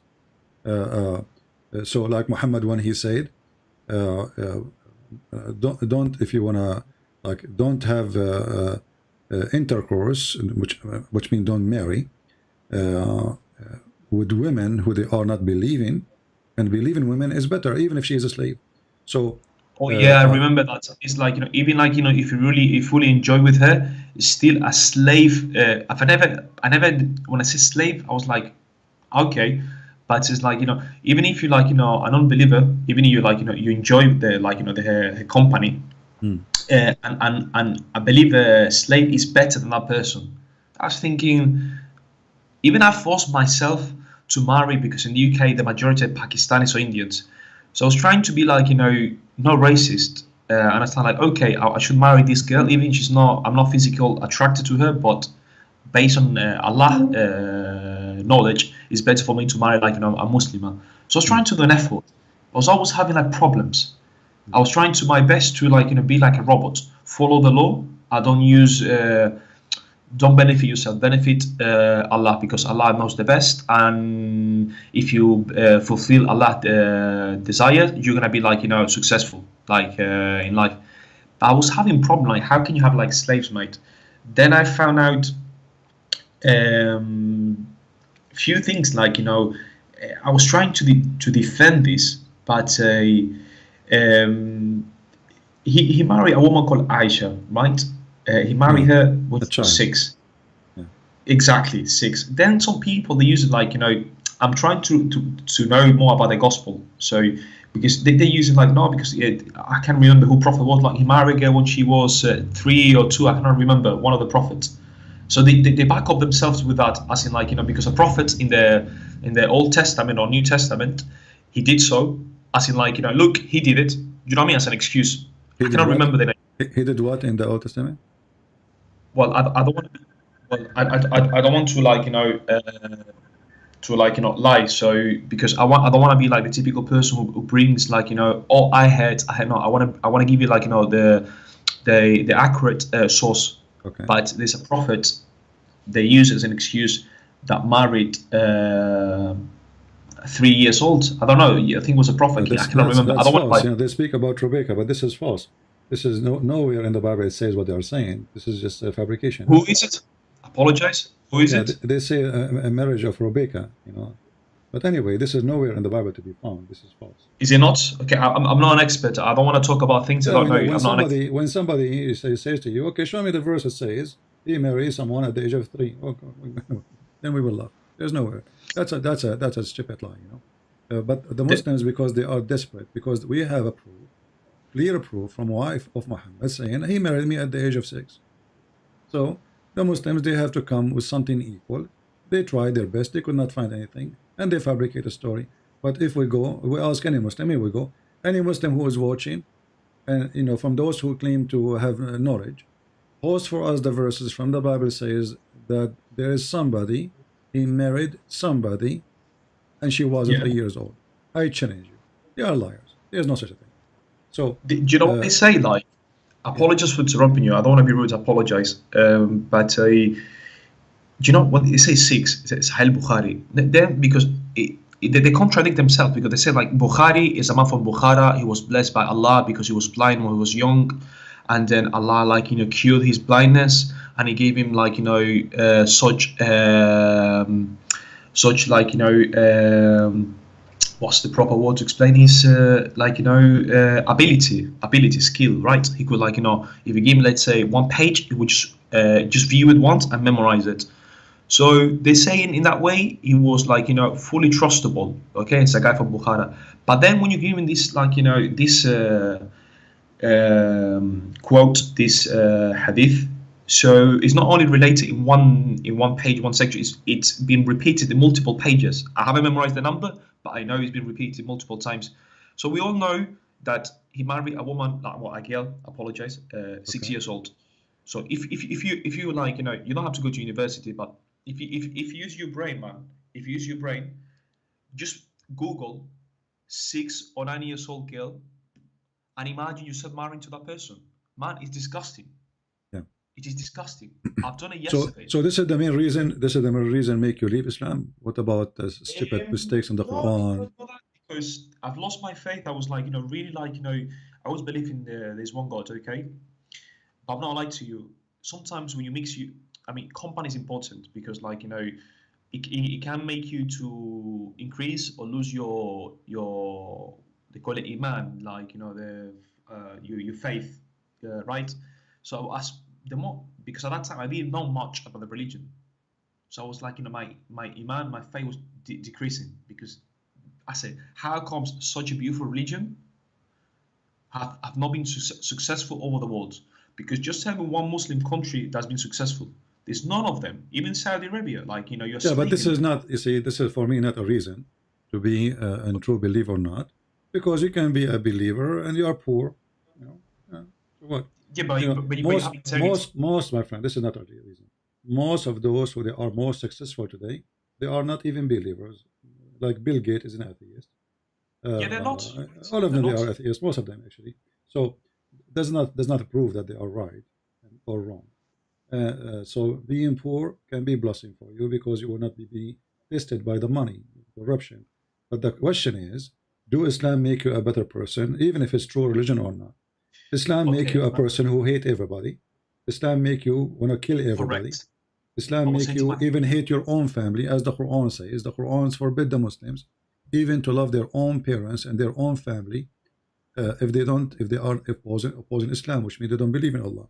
So Yeah, Quran is an evil book. Teach evil, spread evil, and that make it nothing but evil. Otherwise, being successful by money, okay, well, we have some Muslim countries, they are very successful, like in Emirat, you know. Does that mean they have a good religion in there? They don't know. Actually, they are successful because they don't practice Islam. If they practice Islam, the country will be empty, you know. Actually, no. Actually, I think they practice it because I used to think, why do they like, you know, pay people the right amount of money? But then I've realized that in Islam it's allowed to have slaves. So yeah, but what they don't practice. You see, all Muslims today, nobody practice. Even in Saudi Arabia, even before this king, you know, like now they celebrate Christmas and they have New Year evening. They bring in singers. Music is haram before in Saudi Arabia, but even before, they don't dare to practice Islam. Like if somebody leave Islam and he was, let us say, if somebody, somebody he live in Saudi Arabia, he's a Christian. Do he pay jizya? No.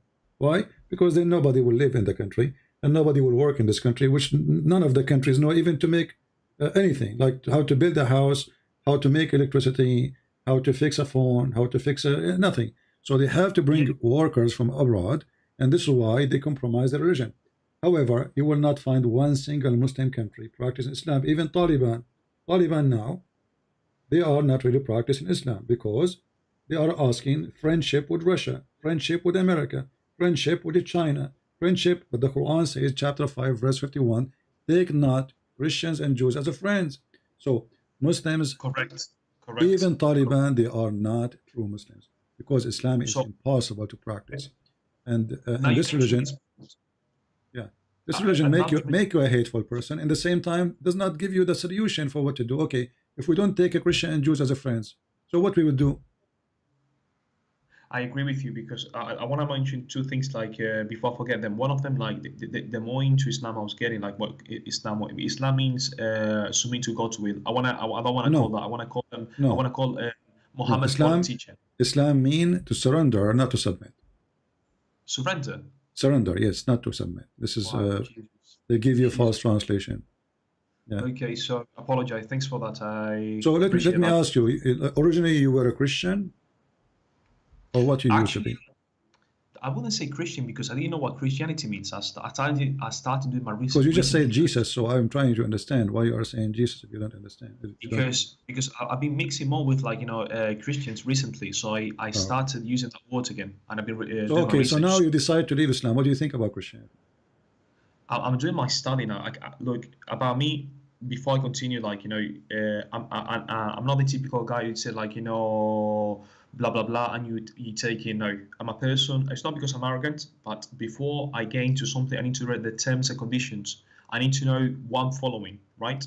So, I've spoken to a pastor who I found on the internet.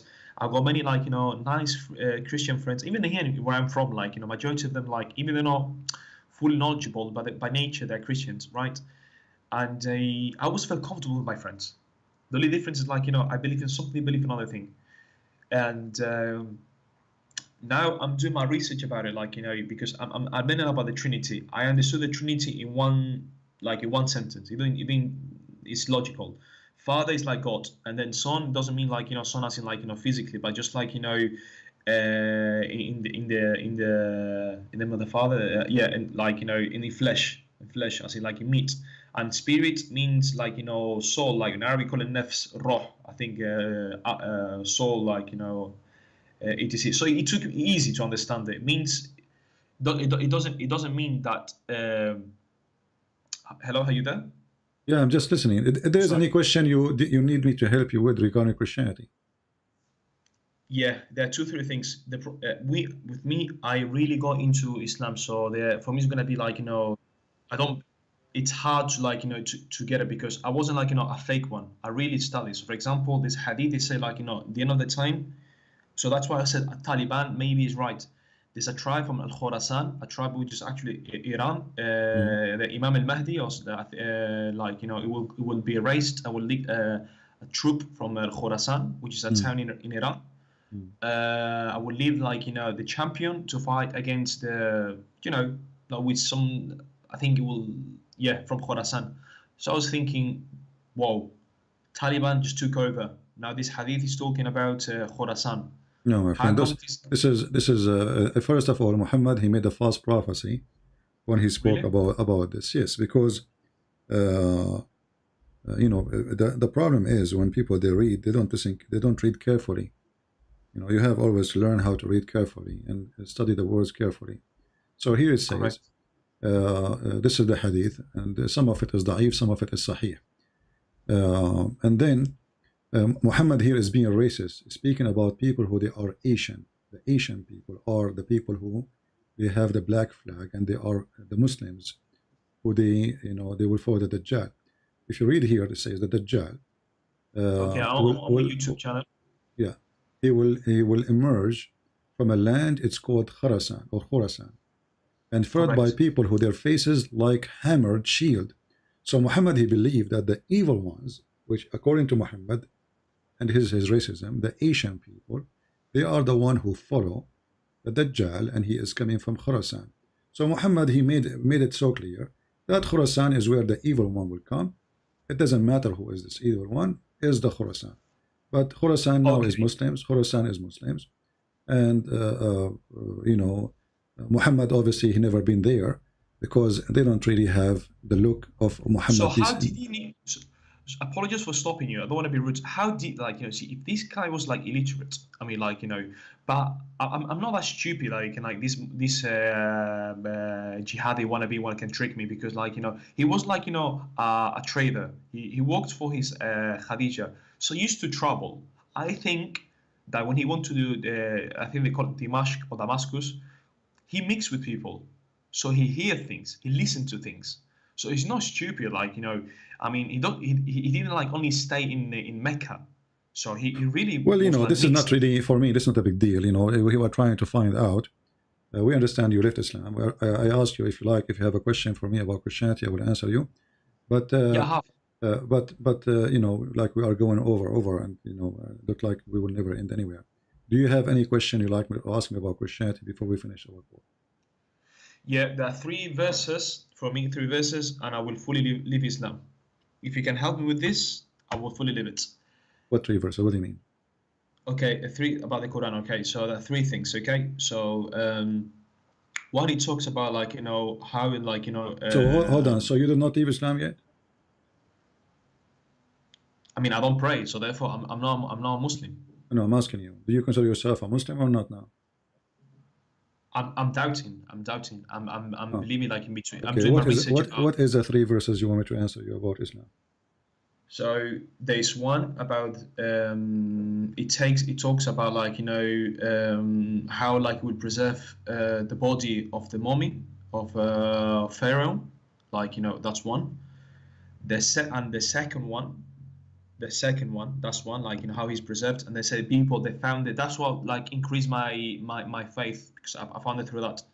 Like, you know, he said, like, he will the tyrant Pharaoh, like, you know, he will preserve his body, so there will, like, be a sign for the people who are going to be alive and see it.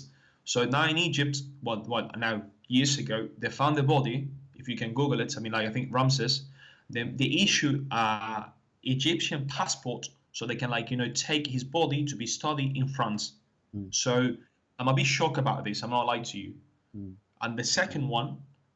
Let's go one by one. First of all, Ramses was not preserved by God. He is a mummy, and you are the one who just said so, right? Which is the verse. If you can find them and read it. Yeah, the verse. I know the verse. Chapter 10, verse number 92. But as you know, that Ramses is a mummy, which means when he died, they cut his body and they took whatever the Egyptian they do to preserve a body. It's not God who preserved him, correct? Well, I don't want to, like, talk about things I don't know. Like, you know, they did, like, you know, the ancient Egyptian rituals, basically, like, you know, to my friend. My question is simple. Who is the one who preserved the body of the Pharaoh Ramses? Was the people who did surgery and preserve him in a tomb, or it was Allah? Well, they say like, you know, everything is based on Allah's will, isn't it? So This is not I a mean, que- like, no, you see, because they do that to all the kings, not only him. All the kings, all their kings, it all their says kings. that God sometimes got willpower, isn't it? Like, you know, there's things like, you know, and they're not understandable. Like, you know, maybe it's like saying when Moses was like, you know, he led the Israelis, and then Moses with like, My you friend, know, my his friend. like stick. If I say I reserve now, I am God. I reserve the body of the Pharaoh, and then we find that the one who preserved him is the doctors who made a surgery, and they, you know, they put his body in a tomb, and they put chemical in his body in order to preserve it. And by the way, it's not preserved. I mean, there's some flesh there, some hair, but the guy is you can have nothing to see. I mean, there's not. It's not preserved. So how this guy, like, you know, this guy called Muhammad knew about this, like, you know, about Ramses, and then all over the sudden. First, he do not know. First, he do not know about Ramses because he think Ramses is a name of a person. He think this is the name. Sorry, Pharaoh is the name of the person. If you go in the Quran, here we go. Let me put it for you. In the Quran, you put the word al. You said you study a little bit Arabic, right? Yeah, no, I'm not an expert, but yeah, like, you know, yeah. Okay. If I say Alu Pharaoh, I'm saying Pharaoh is an individual. His name is Pharaoh. The same as Alu Musa's, chapter 2, verse number 248. Alu Musa's. I'm showing you on the screen. You can look. Al. Yeah, this And day then- we say And then Musa's. Alu Musa's. Chapter 2, verse 248. Same for Alu Ibrahim. Al. And then the name after it was going to be a name of individual. Ibrahim. And then the same. Alu Pharaoh. This is Al, you know, mean the family. Pharaoh. So Pharaoh is individual. So the stupid Muhammad, he think that Pharaoh is an individual. His name is Pharaoh. This is not a title. Yeah, this is not a title. No, we are not done. Hold on. And then we find Alu Yaqub. Alu Yaqub. Here we go. Alu Yaqub. So you notice always after Al, the word is going to be a name of individual, singular name, not a title. Alu Ibrahim. Alu Lut.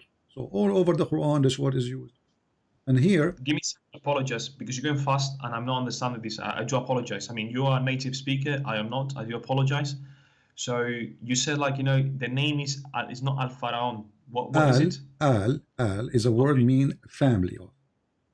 Family of. Alu Lut. Alu Yaqub. Alu Yaqub. So Al is not even an Arabic word. It's an Aramaic word. So Al is like the article. It's like saying the, isn't it?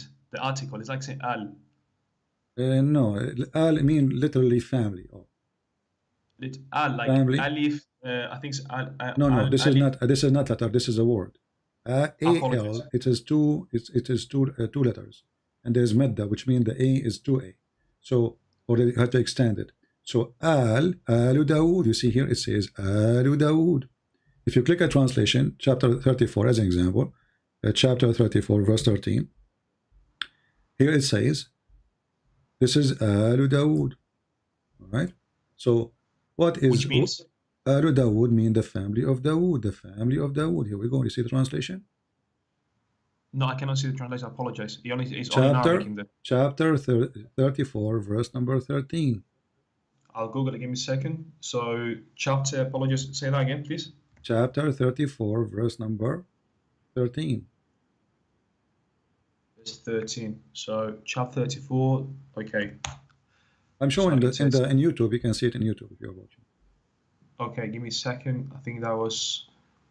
I apologize. I mean, like, you know, I don't want to, like, you know, cause you the thing about me, like, you know, no problem, my friend. I don't follow blindly. I like to know the root. I'm not the typical tell me, problem. 2-3 things. That's what I love. All right, just open. So he said they worked for him what he desired. Forget about the rest. You know, this is not important here. Our topic is, O family of David, of Dawood. What is the word? Alu Dawood. You see it? Alu Dawood. Alu Dawood. Yes, Alu Dawood. Alu is like Al. But you know, you add dhamma to it. Al or ala. You can say depending on the tashkil. So Al. This is just a movement of the word, depending on the location. Al is a word mean family. Dawood is a name of a person. Right? And this is the translation. And this is the translation. Family of David. So Alu Dawood is family of David. Apologize. So Alu, just to understand it, sorry for making you go slow, but because you're okay, Alu is like you're saying A-L-U, Alu. No, Alu. there's no U. There's no U. There's no U. This is Arabic. You don't add U. You are trying to read it now in the English. Yeah, okay. In English, I'm saying. My friend, this is not important. This is all how to pronounce it. Apologies. For me, it's important because, like I said to you, I need to know. No problem. What You can watch the means. video later slowly. You can go to dictionary, and you can try yourself to see how it works. But al Apologies. is a If word. you understand it now, then I can understand you the part of the pharaoh. No, Yeah, I you need will to understand because how to pronounce it is not important. I'm showing you the translation of the Muslims. This is the word al, and this is the translation family. What will come after the family? When I say the family of, then I have to say a name of a person after that, right? Correct? So, okay, to make it shorter, Alu means family. Okay, Alu means family. Okay. Okay. So, and the name will be after it, the name of individual. Always a name of individual. It's not a title. So, Alu Dawood, family Alu Dawood. of David. Family of David, and this is the Muslim translation. So what we are trying to teach you now, that the word al always appear before individual name. We learn that. Okay, so now we're going to that chapter. Apologize, and then you. Now I understand. Thank you. Thank So you. now Vincent. all those verses, there's tons of them. He keeps saying Alu Fir'aun, Alu Dawood, Alu Lot. Could you please go back to that so I can fully understand it, please, if you don't mind? Which verse? The one you told me, Alu Pharaoh, so I can understand. All of them. There's tons of them. Here we go. There's tons of verses saying. I'm talking about Pharaoh because, like, what like intrigues me is the Pharaoh one. So that's the chapter Pharaoh, isn't it? My friend, the Muhammad story is always in the Quran. It's all over the Quran. It's not a chapter. It's not one chapter. As you see, I'm showing you. Apologize. The verse of Pharaoh. I'm not talking about the other ones. I'm talking about the Pharaoh specifically, so I can understand. My friend, I'm telling you, the story of Pharaoh is all over the Quran. It's not in one chapter. Okay, not sorry. in one chapter. It's not like in the Bible. You find the book of Genesis where how God created things and that's it. The story of the Pharaoh is all over the Quran. As you see, here we find some about the Pharaoh in chapter 3. Then we find about Pharaoh in chapter 2. Then we find about the Pharaoh chapter 7. And then we find in chapter 8. And then we find in chapter 14 and chapter 15, chapter, let us say, I mean, it's all over the Quran. So the chapter, the Pharaohs is mentioned many places in the Quran because Muhammad, he keep repeating himself. However, the word al is a word presented before a name of an individual. This was the point. As an example, chapter 15, verse number 61, it says, Alu Lut. Alu Lut. So the family of Lut, you see it? The family of Lut. That makes sense, yeah. Now I understand. So when Muhammad he say Alu Fir'aun, he is saying the family of the Pharaoh. He think that Pharaoh is a name of a person. Secondly, if we ask the Muslims, he thinks what? Sorry. When he say Alu Fir'aun, he is thinking that Pharaoh is an individual. The name of him is Pharaoh, not a title as a king. So say Alu Pharaoh, which means the family of Pharaoh. Family of Pharaoh, yeah. Then if we ask the Muslims, okay, as long the Muslims agree that in the time of Moses, the king was Ramses II, right? What they say Ramses, but in the Quran it's Pharaoh. Oh yes. Okay, but if we ask the Muslims the same question, who was his wife? In Islamically, it was like one of the most prestigious, iconic women in Islam. This is not the question. She was a believer. This is not the question, my friend. As long we know now, as long the Muslim they say that we know the name of the king, his name is Ramses II. Okay, Ramses II. My friend, stop apologizing. Listen to me carefully. The name. Try to get my idea instead of listening to apologizing. The name of the king. The name of the king, my friend. That's how I am. It's okay. It's okay. The name of the king is Ramses II. The name of the wife is Nefertari. So if the Muslims they discover something in the Quran, and this is Ramses II, then Muhammad is a liar because Muhammad he said that the name of the wife is Asiya. bint Hazm. So she have even an Arabic name.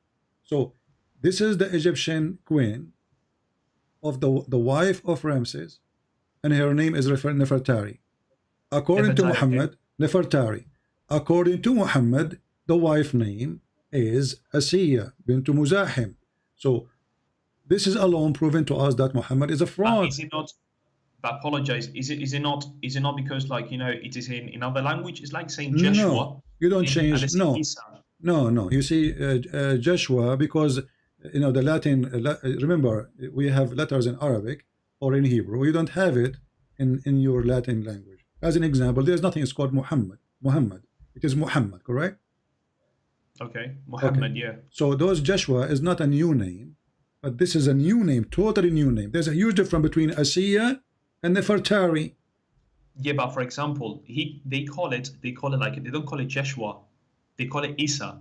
They don't say Shalom. My friend, there's nothing is called Isa. This is their fabrication. What Isa? There's nothing is called Isa. That's what I'm saying. No. You see, this is an initial proof that Muhammad is a fraud. He did never get the name correct. So what's his name? Abraham. His father is Azar, according to the Quran. But this is not the true name of the father of Abraham. In the Quran, go and read the Bible. Same as Isa. Jesus became Isa, but Isa is Yeshua. It's not Isa. Who's us? There's a huge difference, you know. And this is a closed language. Arabic is not a language by itself. It's coming from the Aramaic and mixed with Hebrew.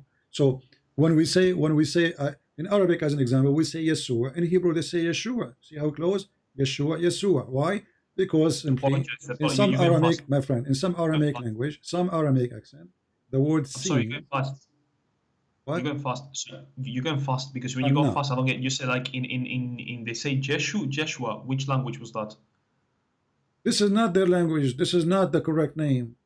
I know, but you said now something. You said like, you know, Joshua is in Hebrew, and then you said another Joshua. No, in Latin, as an example, the word Jesus does not exist in the Latin in the Hebrew language. The reason there was always short in letters. So because there was a short letter, they came with the letters close to resemble the sound and the voice. Otherwise, there's no Jesus.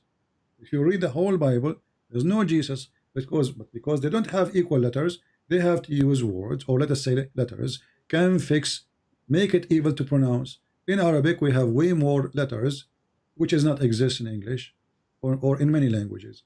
So in order to fix that, we had tried to find a closed letter to fix the word. So Muhammad became Muhammad, right?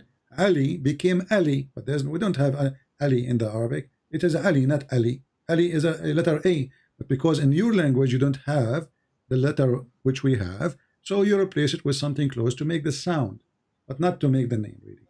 So when we talk here about a woman, and Muhammad, he say that Asiya is the wife of Pharaoh. See, he is not even saying the Pharaoh. He says the wife of Pharaoh. He speaks to him as an individual, as a person. His name is Pharaoh. You see the screen in front of me? You see the screen in front of me? So like the Prophet said, sufficient for you among the women of mankind. And Maryam bint Imran, Khadija bint Khuwailid, Fatima bin Muhammad, and Asiya, the wife of Pharaoh. Okay, so his wife is called Asiya. Okay, Asiya. Okay, so the king of Egypt, who Muhammad talked about in the time of Moses, his name is Pharaoh, and his wife, her name is Asiya. When all the history says that the name of the wife of the Pharaoh, Ramses II, at that time, was Nefertari, and they were in love too, and she is a daughter of a king. So how Muhammad he changed the name? If he is a person inspired by God, how come no historian found Asiya, the wife of Pharaoh, as Muhammad he claimed? And as you see here, he mentioned each name in this hadith. After it is a name of individual, correct? Read carefully.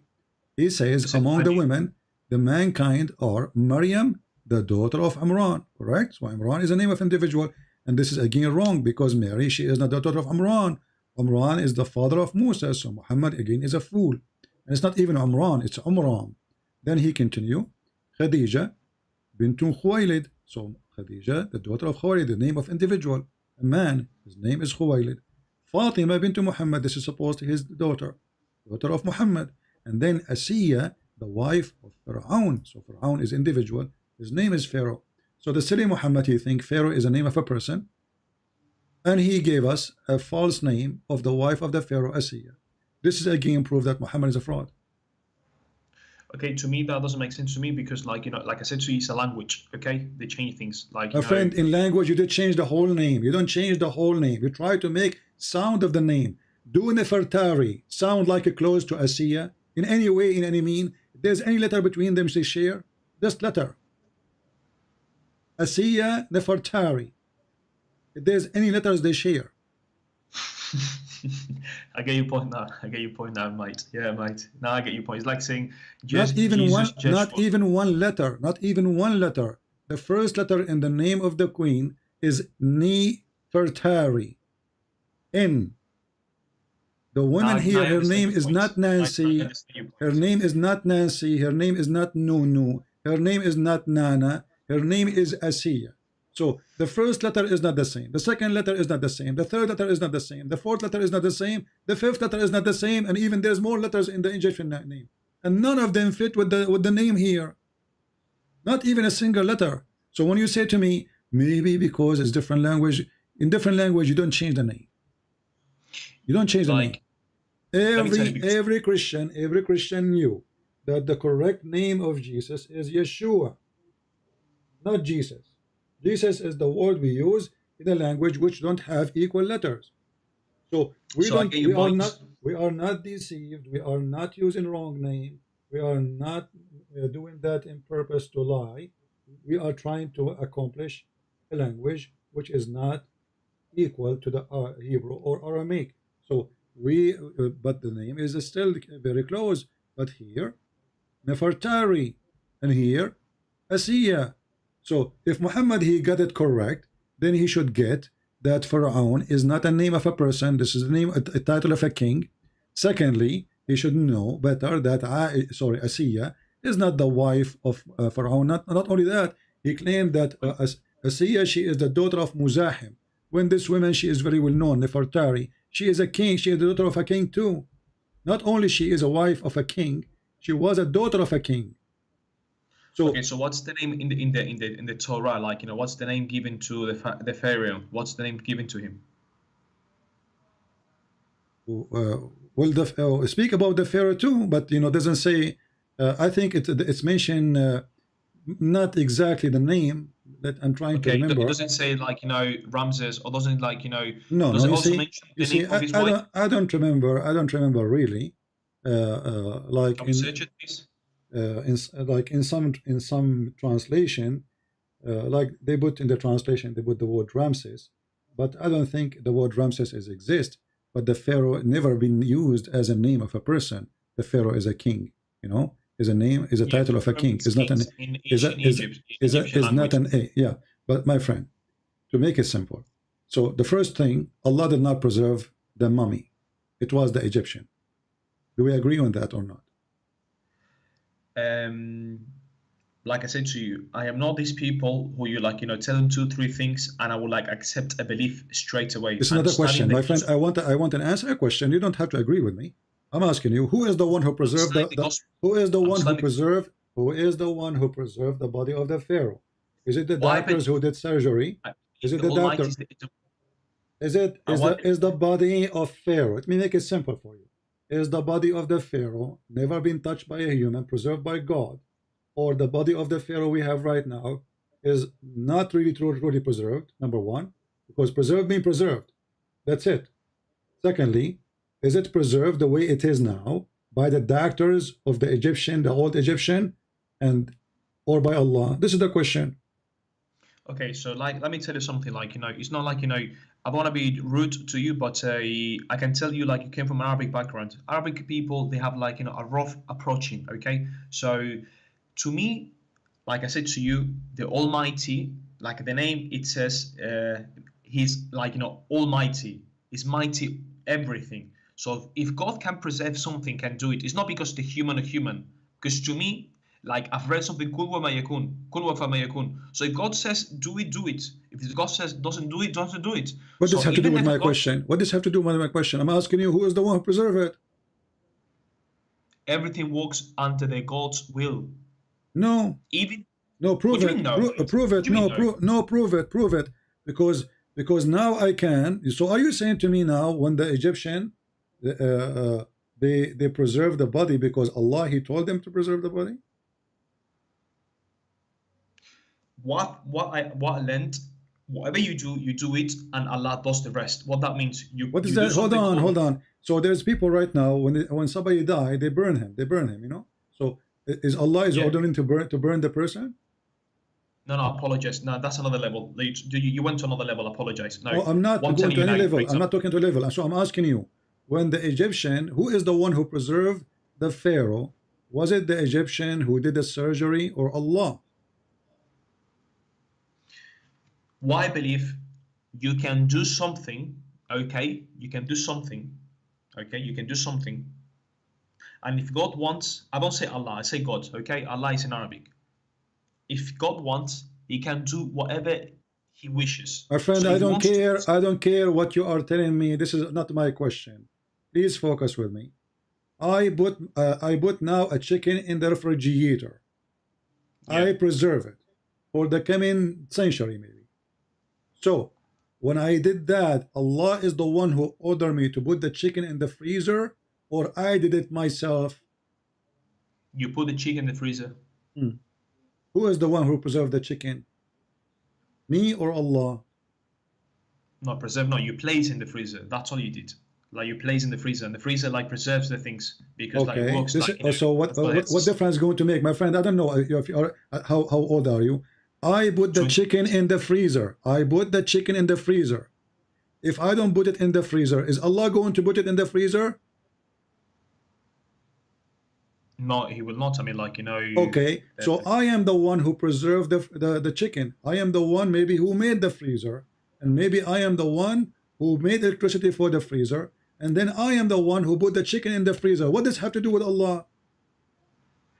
So by that law, by that like philosophy, then Moses, when they're like, you know, he like, you know. Our friend, don't change the topic. Don't change the topic. Who is the one? Who is the one who preserved? No, because this is something they did. They are not Muslims. Is the people of the Pharaoh are Muslims? Allah, He just killed them supposedly. Allah just killed them. Killed them, those people, because they are not believers. Okay. So Allah, He told the disbelievers to preserve the body of the Pharaoh.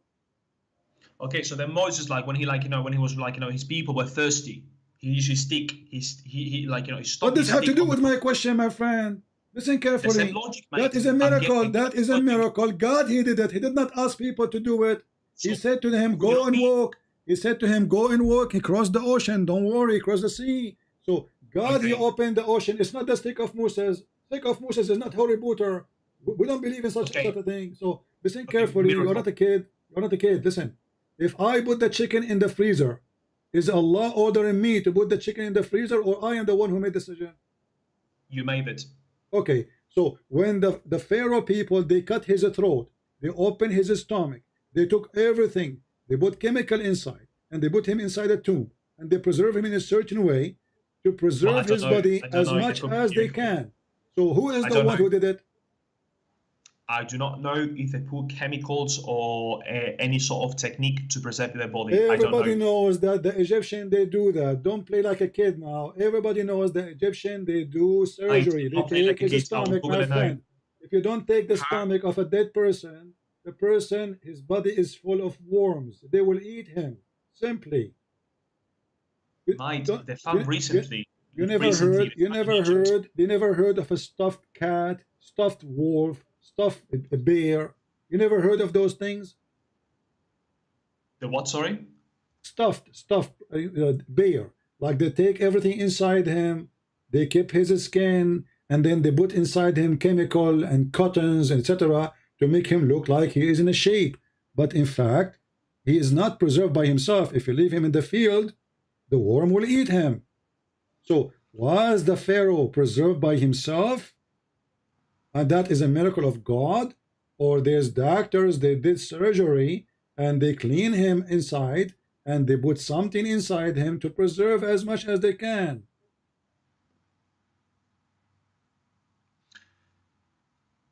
I'm reading in here now who Ramses was, like the body of Pharaoh. They say, like, I want to understand that because, like I said to you, I cannot like believe something over the night, right? I cannot. I'm not the typical guy. My friend, I'm not asking you to believe anything. Did I ask you to believe anything? I'm just asking you. Use your logic. I'm asking you a question. Who is the one who did preserve Ramses II? Allah or the doctors? I'm googling what they did with Pharaoh's body. So my friend, aren't you the one who said to me, "Mommy"?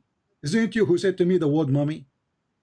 I said, "Mommy," yes. Mommy. Okay, so mommy is a mummy. That's mean they're preserved, and he's not preserved.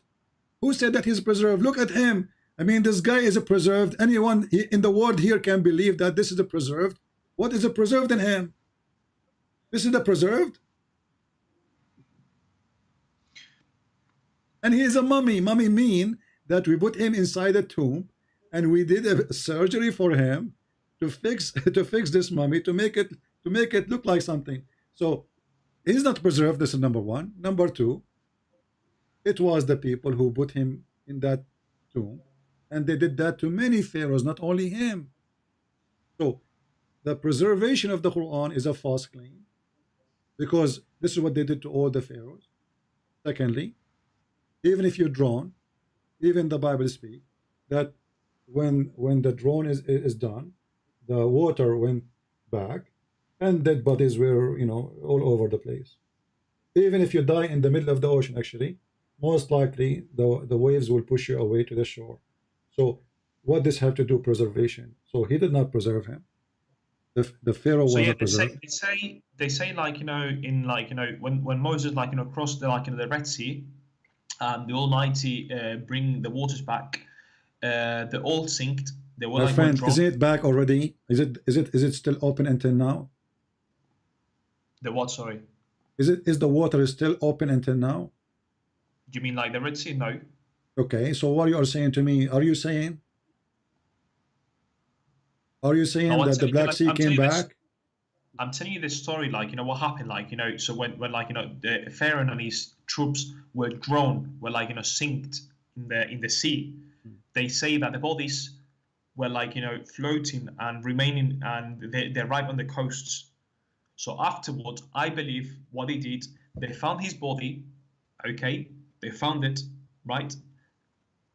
They did a ritual, the ancient Egyptian cult belief. They mummify him, put bends and ropes around him, and they did the Egyptian thing.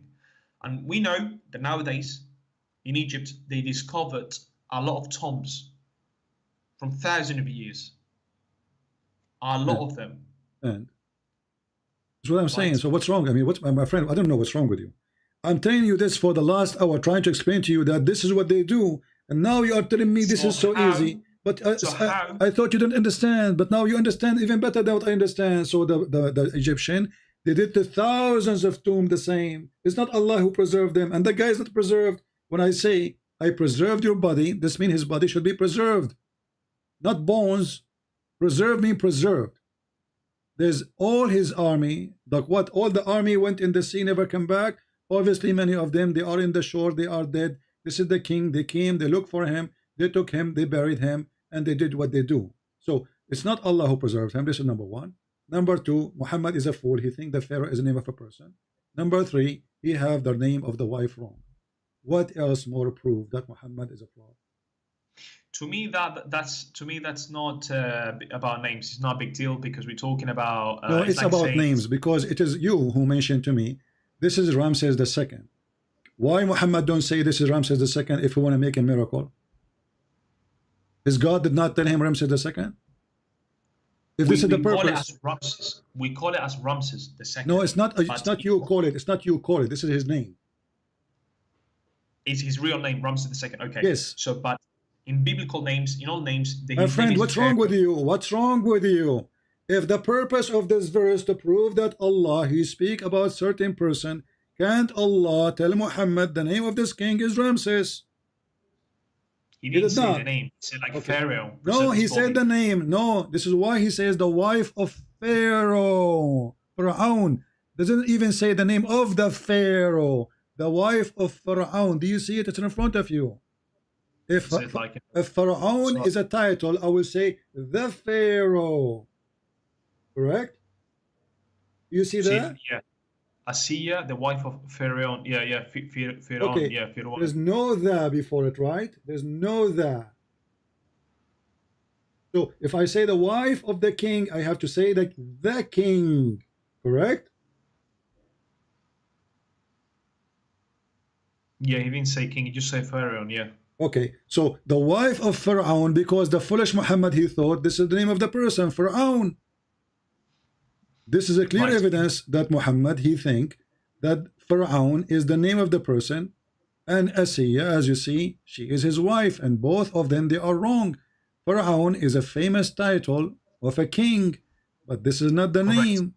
And then when he, and we are showing you this is in the screen to prove a point that Muhammad, he mentioned that from the women, Maryam, daughter of Imran. So always there's a name of, and the man will come after Maryam, daughter of Imran, bintu Imran.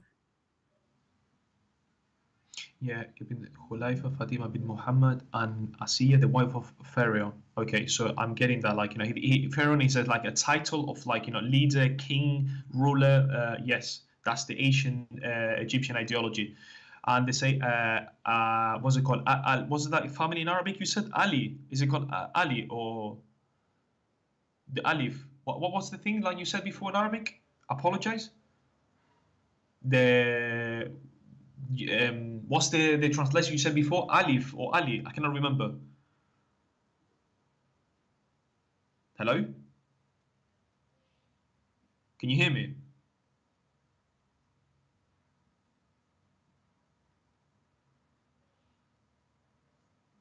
Hello, can you hear me there? I think the guy. Can you hear me, guys? Al. Yeah, Al. Al. Okay. I cannot hear him, like, and I cannot listen. Honestly, I cannot hear his voice. I only can see the text in here.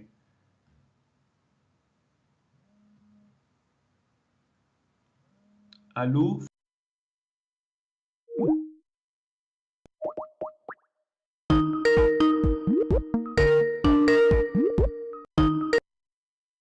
Hello, can you hear me? Not responding. Jesus, like, you know, all my days, man.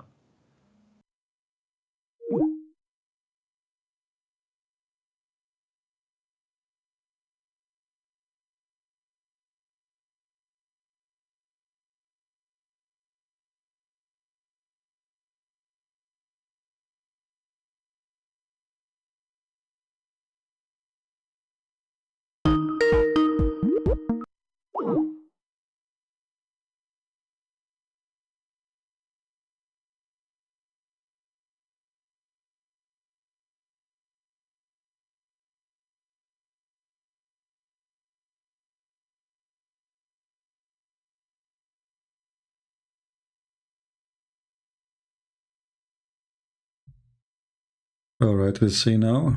I think now it's working. I don't know what's wrong with this stupid computer. Lord, give me patience.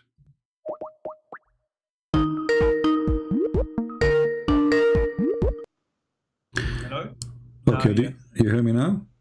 Yeah, I apologize. I think it was like some technical problems in there. No problem.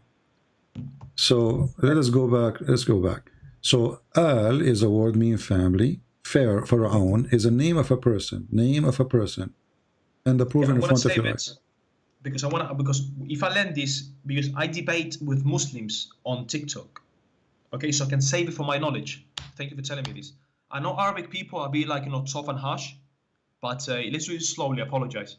No Al problem. means family in Arabic. Okay, Al means You just search for Al in the Quran and you will find tons of verses mentioning the word Al. It's not something, you know, I'm making things up. Al Fir'aun, Al Allah. You know, I will, but you need to understand something. Like some people are slow, or some people are more like rapid, like you. We not all have the same speed and knowledge like you. Do you know what I mean? Like, you know.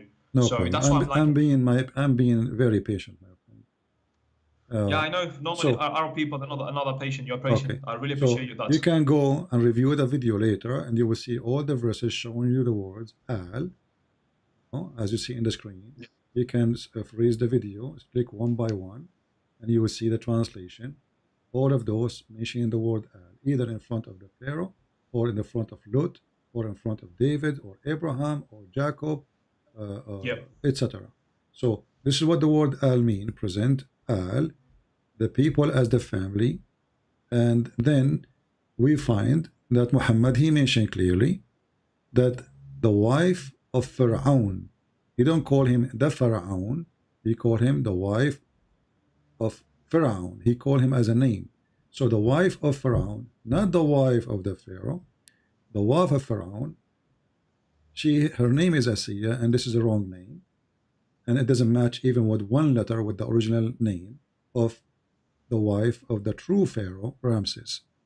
Secondly, when the Muslims, they try to say that, well, this is discovery and Allah, he made it, simply, why Allah did not say the name of the, if this is the purpose of it, so later we will discover why Allah did not tell Muhammad the name of this man. His name is Ramses, and he gave him the correct name of Ramses, the correct name of Ramses, the correct name of the wife, and then people will be astonished, says, look, Muhammad, he knew this. But as you see, Muhammad, he gave us wrong information. Allah did not preserve the body, it was the Egyptian, and the body is not even preserved, by the way. It's preserved compared to others, but it's not really preserved. It's a mummy, it is nothing but bones. There's no eyes. There's no eyes. Is the eyes there? No. If there's anything can be recognized? No. So it's not really preserved. But because they are kings, they treat them differently, and they used to even worship them. So it's a false claim from the Muhammadan about the Pharaoh. Secondly, as long as we are talking about the Pharaoh, Muhammad, he think that the minister of the Pharaoh is Haman, but Haman was a minister in Iraq for different king. Thank you, Samuel. He thought what? The minister, as in like, his worker, okay? The minister, okay? Muhammad? Chapter 28, verse number 40, chapter 28 and verse number 36, and chapter 40, verse number 36. Yeah. Apologies. Chapter 28, verse? My friend, later you can watch the video. Chapter 40, verse number 36. Chapter 40, verse number 36. Don't talk, so you can take the notes if you want. So the prophet says to Haman, build for me a tower. So the stupid Muhammad think that the Babylon tower built by Pharaoh.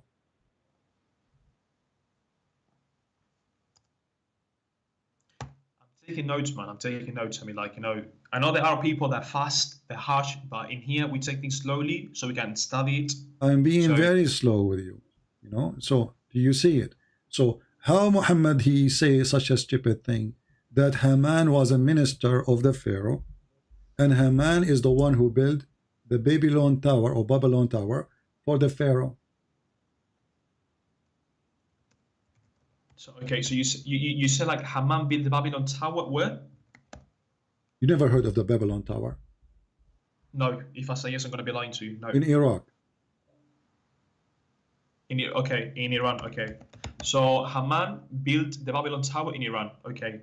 And Muhammad, in Iraq. I apologize. Iraq. Okay. Iraq. Yeah, the Assyrian kings, the Assyrian Chaldean people. This is who live there. Okay. And Muhammad says. Okay. So focus with me. You can later, the video is there. You can download the video, take your time, and you take your notes. So listen. Okay. So a man who speak of history, and the Muslim trying to make a miracle of history, how is stupid to say that Haman was a minister of the Pharaoh. And by the way, the name is not even Haman. You see the name here. I mean, as usual, we have to. It is Haman, but I mean, we try to make a sound close to the original name. The Muslims, how they can explain that to you? They say there was a person close by name, but this is not, that is Haman and Khuman and etc. So it's different, totally different name. And here we notice that the verse saying clearly that the one who built the tower, it was in the time of Moses, and this is wrong. Secondly, what is the tower that the Pharaoh Ramses he built? Any Muslim can tell us? if I say yes, I'm gonna be lying to you. I have no idea. No, not you. I'm asking the Muslims who they are watching. Any Muslim can tell us how in the world that Haman and the Pharaoh, they built a tower at that time. What is tower? What is the tower? What is that tower? So obviously this is the Babylon tower. And as long as we are talking about the Babylon tower, this is how stupid Muhammad is. Muhammad, he claimed that Allah, he used that tower to send down his angels, Harut and Marut, to open Harry Potter school. Harry Potter. Yeah, I'm not making things up. Here we go. No, it's funny. Like I like. At least you have humor. I like that. I like. Okay, well here we go. This is the verse, chapter 2, verse 102. Allah, he sent 2 angels in the Babylon tower, Harut and Marut, where they came in the Babylon tower. So Allah, he sent them down. Why he sent them down? Because this is the tower would reach to Allah. You know. That was funny. Like, you know. Yeah, and this is the Quran. That's not a hadith. So the Muslim, they will say it's a lie.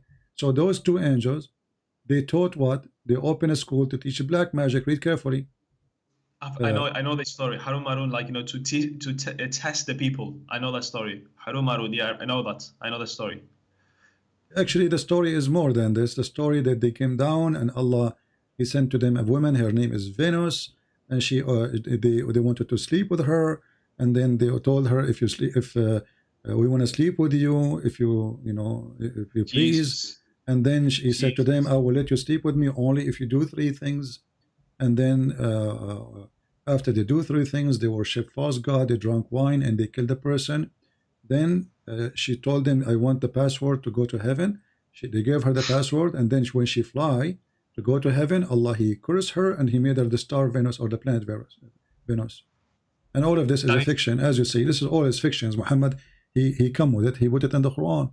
So Harut and Marut, they come at the Babylon tower, and they open a school to teach magic, and they make disclaimer. We will teach you only as a trial. So you are a person, my friend, telling me about a miracle in the Quran, discovery of Ramses II. But you know the story of Harut and Marut. You know how stupid it is. So how the same stupid guy who opened a school of Harry Potter to teach magic, send in 2 angels, is the same person you are talking about in Ramses? Babylon to the 2 angels, Harun Marut, but none of these 2 angels taught anyone such things till they had said, we are only for trial. Yeah, I mean, like, you know, it's a bit like deceiving, isn't it? Like, you know, I always thought, like, you know, what would, like, you know, God send 2 angels to, like, you know, trial people, isn't it? Like, you know, what would you, like, you know, waste people's time? That's one. And is that the Harun Marut? Is that story in the Bible? Is it? No. Harut and Marut is coming. No. Harut and Marut is a story of 2 angels who Allah, they said to Allah, when Allah, he said, are you going to send a human being to do mischievement in the earth? You know, we are the one who worship you, and we are the one who please you. So why you want to create a human? And then Allah, he decide. He said, okay, choose the best of you. They choose Harut and Marut, the best of them. And then Allah, he said to them, okay, I will give you the same aspect of Adam, which means you will have a look of a man. You will act as a man, you know. Let us go send you to earth and see if you will do mischievement too, like Adam, if you will do, as you claim. So he sent them down, and then a woman, her name is Venus. She came to them. She have nice legs, and they could not resist it. And, you know, they want to have sex with her. And, you know, the story is very funny. But you notice that the story here does not make sense, because this is when Allah, when he said, I'm going to create someone, the angels, they complain. He did not even create the guy. And then he said to them, okay, choose the best of you. So supposedly he will send them to the ground where nobody lived. This is before Adam creation. So he sent them to the ground, and then we find there's a woman, and there's a child, he come, and there's a beggar, and there's people who live there. So is Adam the first man, or he is not? So the story is a fiction story. Muhammad, he learned from the Sabians that God, he destroyed the people, or, you know, for a reason. Sabians. I found your video. My friend, focus with me. Let's finish one by one. Let us not to jump like monkeys. So, do you agree with the story of Harut and Marut? I agree that that's a bit silly. Do you believe this is true? Can be true, or this is stupid? I don't believe stupid or stupid. Like, you know, that's someone's belief. Okay. No. Why So why you believe? So what you believe? No, it's stupid. For me, it's stupid. Why you don't dare to say it? Either it's stupid or it's not. No, I always respect people's belief, regardless. No, what I they don't. believe. No, I don't respect people believe. This is hypocrisy. It's fine. That's No, your I point of don't. view. And Okay, if somebody believe in raping your wife, do you respect his belief? No. So you don't respect then his belief. The Muslim believe they can rape your wife if you're not a Muslim. True. Like, you know, not a slave. Like, Okay, so don't tell me you respect their belief if you don't respect their belief. So respect their belief is a stupid statement, is not right. Let us go back to zero. Do you respect the story that this is a story coming from God, or this is a stupid story, the story of building a school of Harry Potter? Harry Potter. Yeah, this is what it is. They send two angels to teach magic. For Gryffindor. Gryffindor won. My friend, did he send two angels to teach magic, yes or no? That's why the Quran says, isn't it? Okay, so this is a question. Did he send two angels to teach magic, yes or no? Based in the Quran, yes. Okay, so is it Harry Potter or not? Yeah, man, you're a very clever man. Like, you know, I like you because you have a lot of knowledge. But I'm studying the gospel now. I've been studying. My friend, don't change topic. Don't change topic. Don't change topic. Focus with me, please. Focus with me. I focus with you, okay. Mike. So you are trying to avoid the question. Is this a story? Is this a story, stupid story or not? A guy, he's God. He sent two angels to open a school for Harry Potter. And before you join the school, you sign a disclaimer. Disclaimer. Sign here. This is only a trial, okay? So we teach you. Please don't practice it, okay? So why he teach them? Why he opened the school? So you know, my approach is this a stupid story? Let me repeat the question for the last time. Is this a stupid story for you? Makes sense, or it's a smart story? Doesn't make sense. Look, my approach is different from yours. Like, you know, when I debate, I don't care for your approach, my friend. I want an answer. Is it a smart story or a stupid story?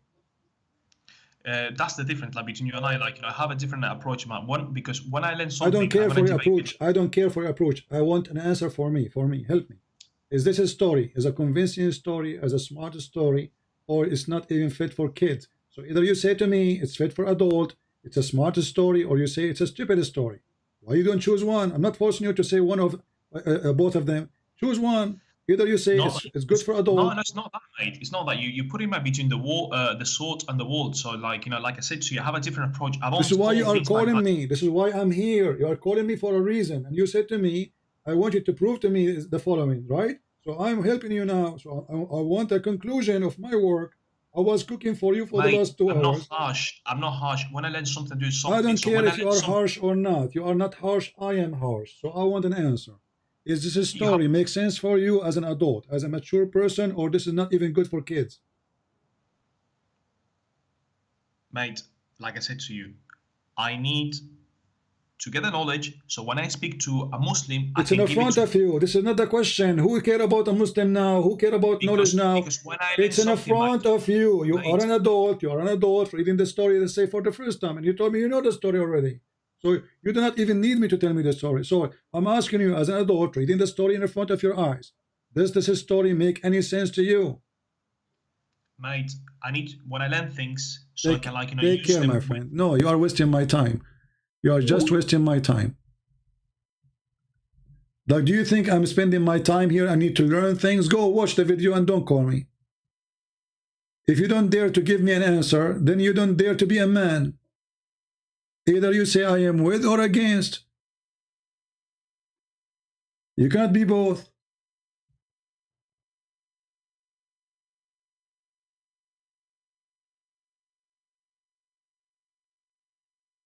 You can't be both.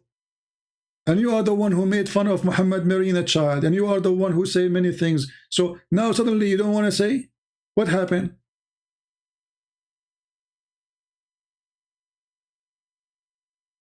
Your approach, my approach, this is all is garbage.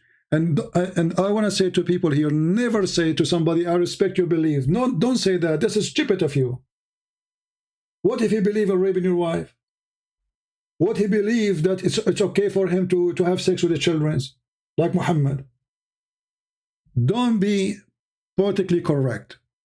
I don't respect your belief. You're an atheist, I don't respect your belief. You're a Muslim, I don't respect your belief.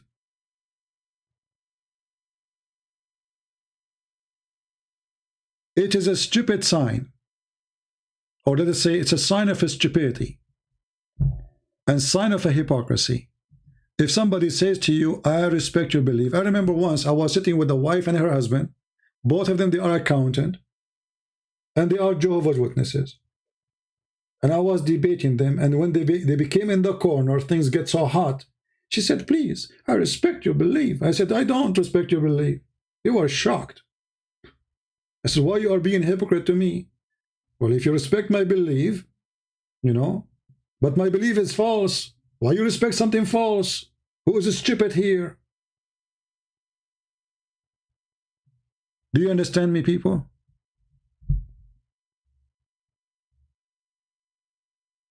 Do you respect a false belief?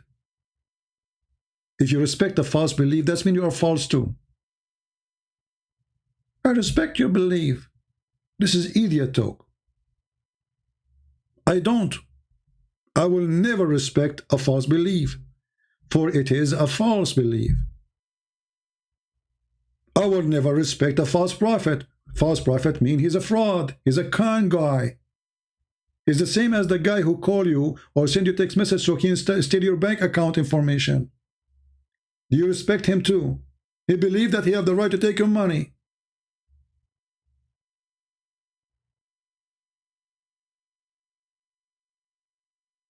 So look what happened. We show that the guy Muhammad, he referred to Pharaoh as an individual. His name is Pharaoh. We showed you that the stupid Muhammad, he thinks that Haman is the one, he is the minister of the Pharaoh, and he is the one who built the Tower of the Babylon.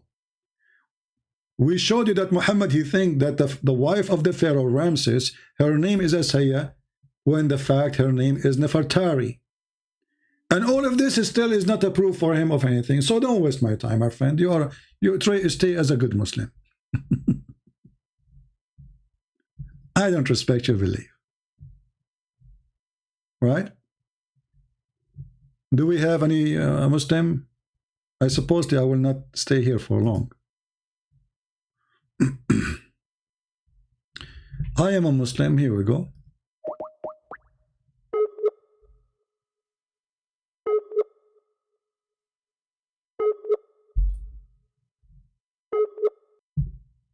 He is not online. Maybe it's a Mimi. She called herself Mimi. Read in Matthew. It says women, they have to stay silent. Abdul, yeah, the women, they have to stay silent if they are talkative. This is the verse about women who speak in the church when they are not supposed to speak. This is not against women. In the Bible, we have judges, women. We have a prophet, women. This verse is not about women not to speak in the church. This is about not to speak during the church service. Two women sitting next to each other. She is telling her, oh, yesterday I cooked falafel.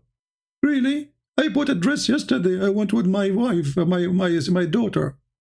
This is what the verse is talking about. Otherwise, we have women who they are prophets. Women who they are judges. We have Mary. Mary should not speak. So false. And not only that, you're a prophet, he treats women. As you see, you Muslim even exchange women. You don't even ask the women if she like to go to a new husband. You just ask the guy to go and sleep with the new wife.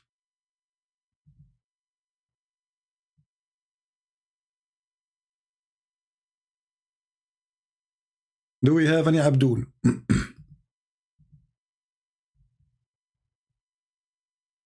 Have you ever heard of a hippie, stupid religion like this?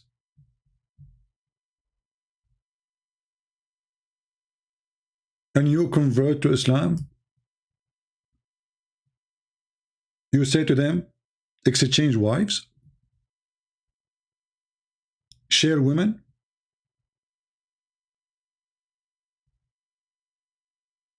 Go. I have 2 wives. Go. Go and see one of them. See them. Choose one.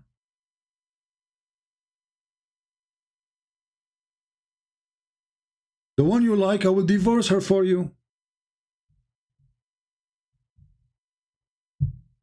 This is Islam.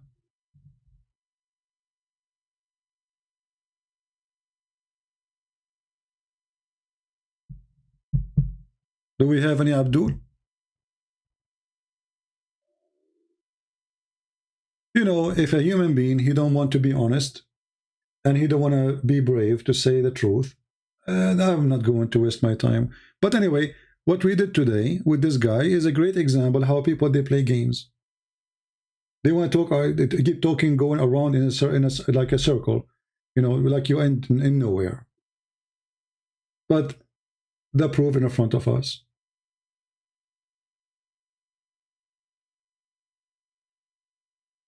Is Hurabutar's story make sense to you? If this is will not, even this one you will not give in your opinion. So what is real about you then? Nothing real is about you.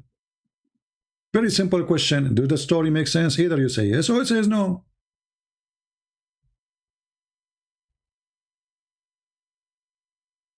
God, he sent 2 angels to open a school of Hurabutar. Does it make sense to you? He will not answer.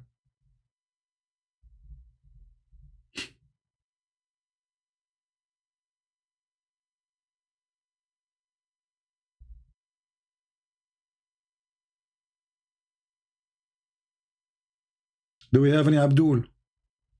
He want to join Hurabutar school. Lord of the Ring. Umbagaram. Huh? Allah, he opened a school of Hurabutar? Yeah, he did. But before you join the school, my friend, you have to sign a disclaimer. This is God. This is the book of God. So, you know, the funny about Muhammadans, the Quran, book of science, Quran teach science, the Quran blah blah science, blah blah blah science. Chapter 18 alone is the most funny, stupid fairy tale stories ever you can imagine around the world. Prophet Al-Khadr, who drank from the fountain of youth, and since then he never died, and he called Al-Khadr, which means Mr. Green, because his ass, whatever he sat on, will turn green. Why? Because he sweat. How? He sweat from the water which he drank from the fountain of youth. And then if he sit in dry grass, his ass will make it green. So they call him Al-Khadr, which means green. And Al-Khadr, brother, was exist in the funeral of Noah, and he was exist in the funeral of Moses, and he was exist in the funeral of Prophet Muhammad and Abraham, because this guy, he is alive forever. Why? Because he drank from the fountain of youth. And then the Muslims, they come and they would try to tell us that there is science in Islam. How you explain to me this Quran discovering the Pharaoh? I'm really amazed of the science of Muhammad and his fairy tale stories. And you know what? I'm going to go to Bahrain, and because I want to drink from the fountain of youth, and then I will come back to you. I will go live and you will not recognize my voice, because I will speak as a youth. Christian Prince is here. Hey, Christian Prince, what happened? Because I drank from the water of the dive. Christian Prince, it sounds like you're even getting like younger and younger by every minute. Exactly. Right now that my voice is not coming because I'm saying so thick, so small. I sometimes say no, because I know that I drank too much water and I'm small, getting smaller and smaller and smaller. Christian Prince, are you there? Okay, what happened? I drank too much water.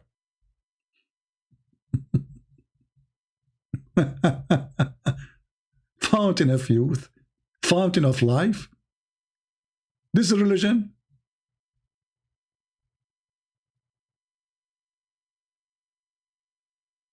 Any Abdul? And if you are wondering where we can find this story, here we go.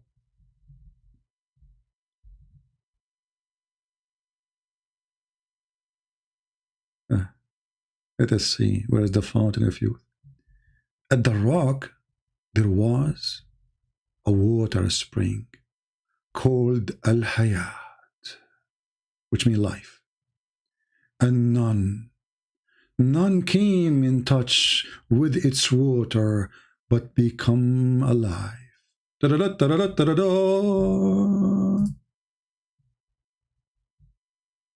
Now, I'm sure there's many ladies here would love to get this water.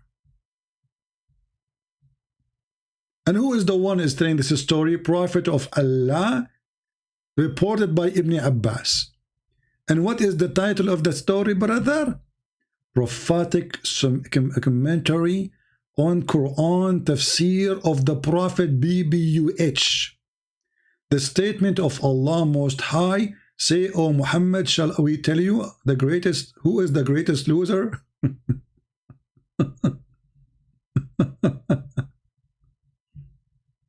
Do we have any Abdul?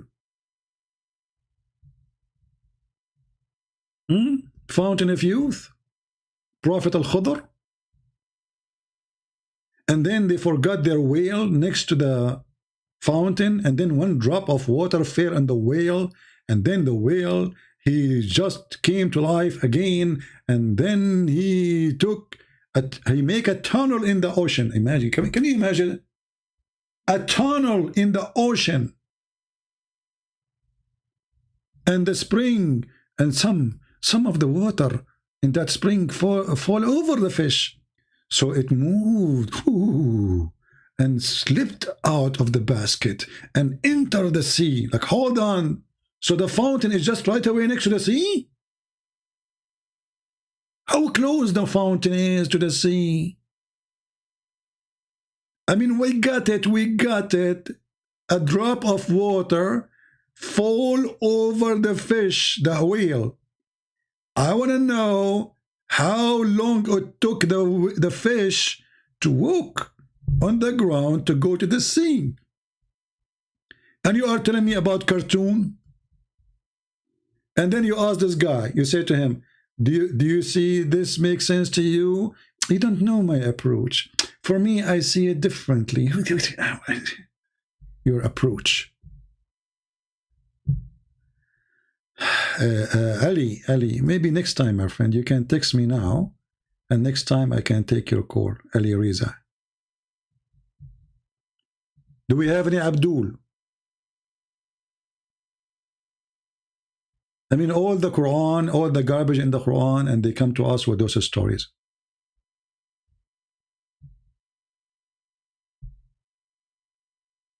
Do we have any Abdul would like to say something?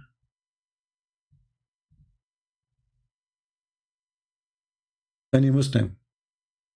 Okay, the one who will download the videos, you see the title of the video is Muslims offer their new convert their wives. So you can cut the video in the beginning and then cut the conversation alone, make them videos, because this video became so long by itself alone. Again, I'm going to now to leave you in peace, and I will be back when we have at least 20,000 views for my video. So if you want me to come back fast, share the link. If I got to 20,000, even today, I will come back again. If we get less, we wait tomorrow. If tomorrow is not 20, the day after. We want to be sure that people are getting the message, and you guys are doing little work. Stop being lazy. The Lord, He says work, and I will work with you. Lazy people don't count.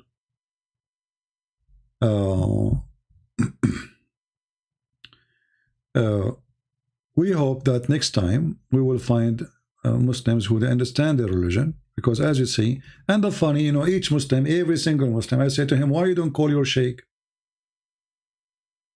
After we finish, they say to me, Christian Prince, why you don't debate this guy and that guy? Our friend, give me his Skype. I will call him right now. Give me the Skype of Zakir Naik. Honest to God, I will call him immediately. Any one of your choice. Bring me the best of your men. And I promise you, I will make them shish kebab.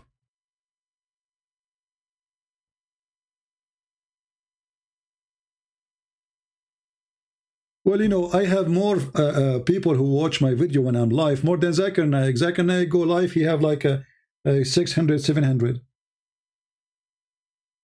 Here the average is a 1,200, 1,300, sometimes 2,000 something. So, which is very funny that when we are live, we have a very high view, and obviously YouTube is playing games with us because it doesn't make sense. Already right now, I have more than 10,000 view. Actually, I have, you know, right now more than 10,000 in front of me. But then when we finish, we find that we have 3,000 view. It doesn't make sense.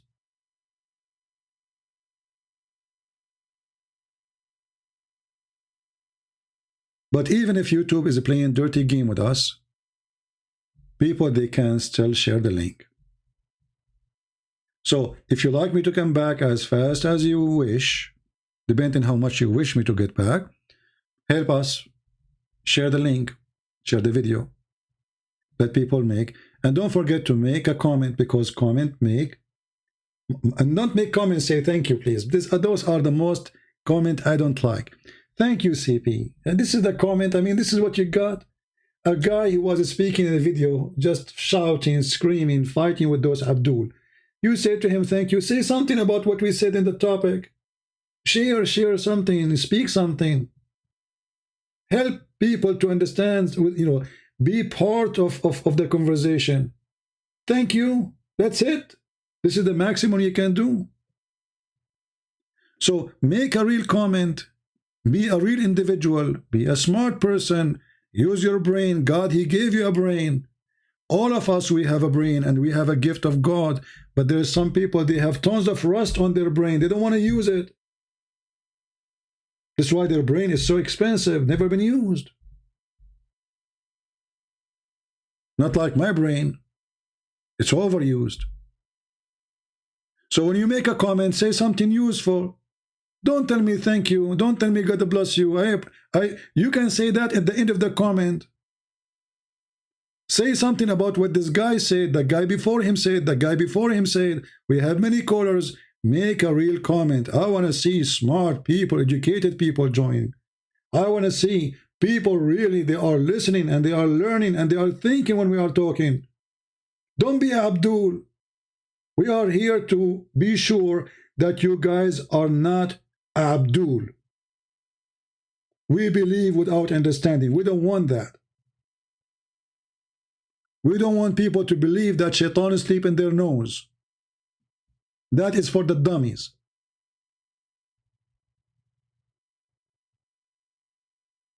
So when you make a comment, make something real.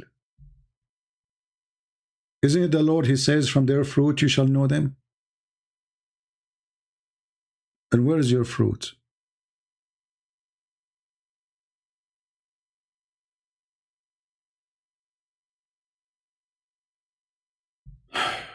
And not only that, the funny is, I go and then you will find somebody send me a message in Patreon where I can find those verses.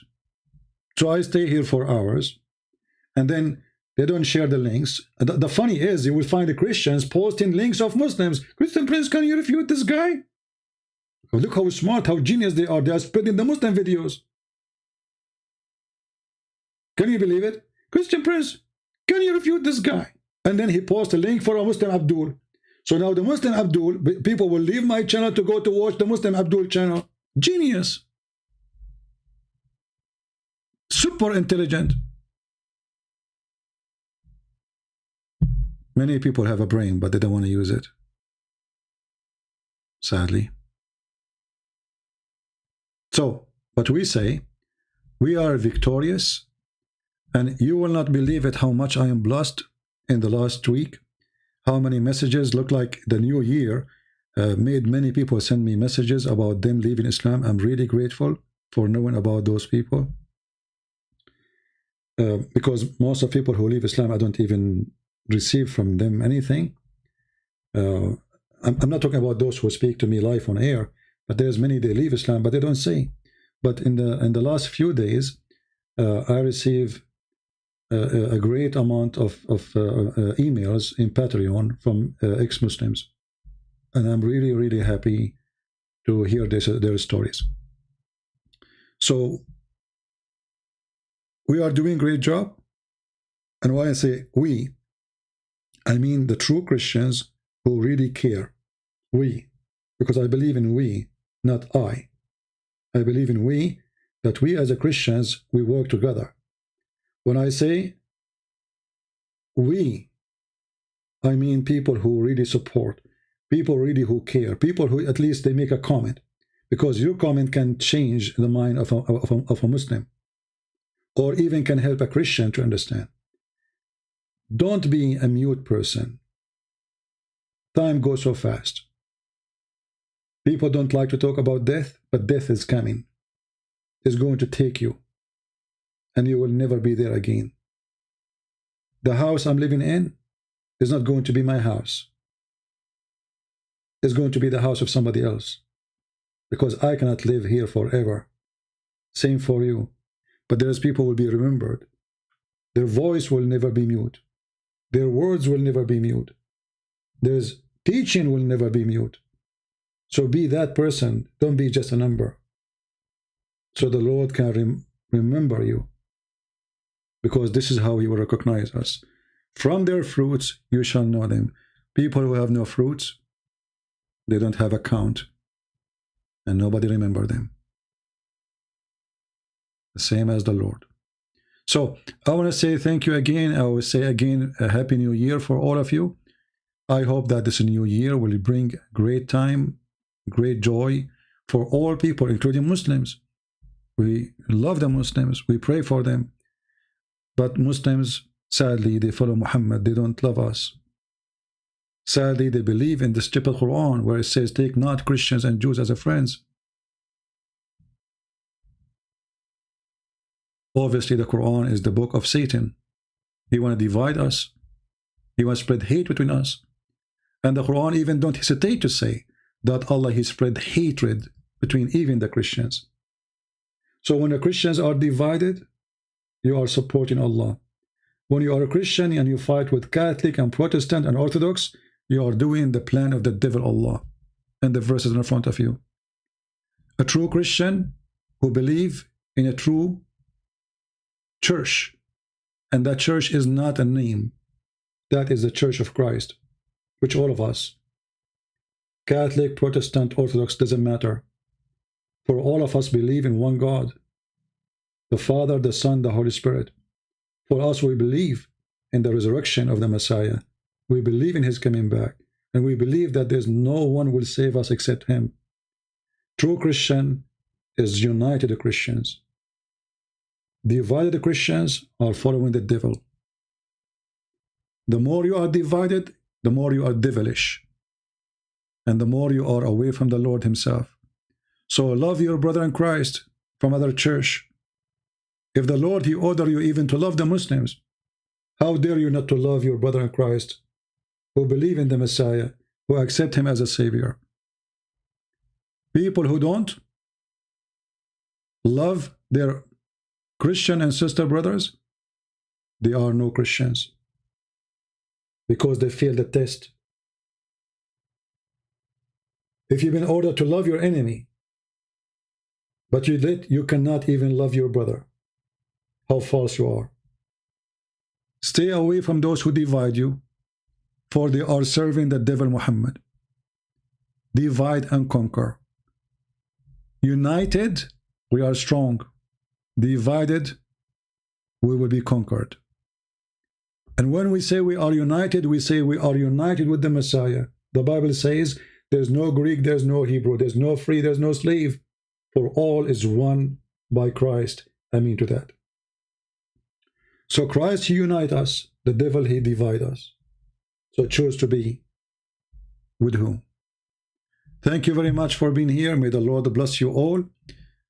Happy New Year again. And let us hope more people will leave Islam after watching those videos and the call of the Muslims. Remember one thing, I will be back as soon you help to bring more view for this video. I will come back immediately if you can get to 20,000 view. And I say, some people, they say to me, is it really important how many? Yes, it's important. And I will tell you why. Because we deserve it. We deserve it. We have knowledge here.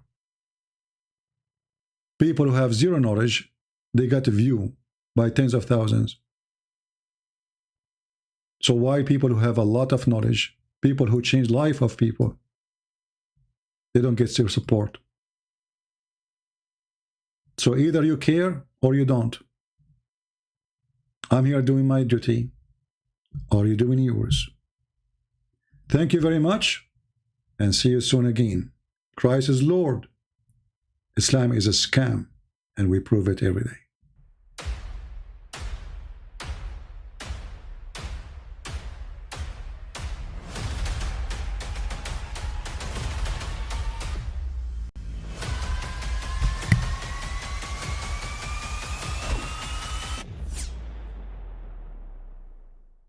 I mean, again, he doesn't know who Gabriel is, right? Because he didn't come from an Abrahamic faith. The people of Mecca were pagan. Quran is mentioned, if this book was from other than God, they would have found in it many contradictions. If a book is without contradictions, that has no bearing on whether it comes from God or not. I've had phone books that are inerrant, but I certainly don't think God gave them. That we believe without understanding.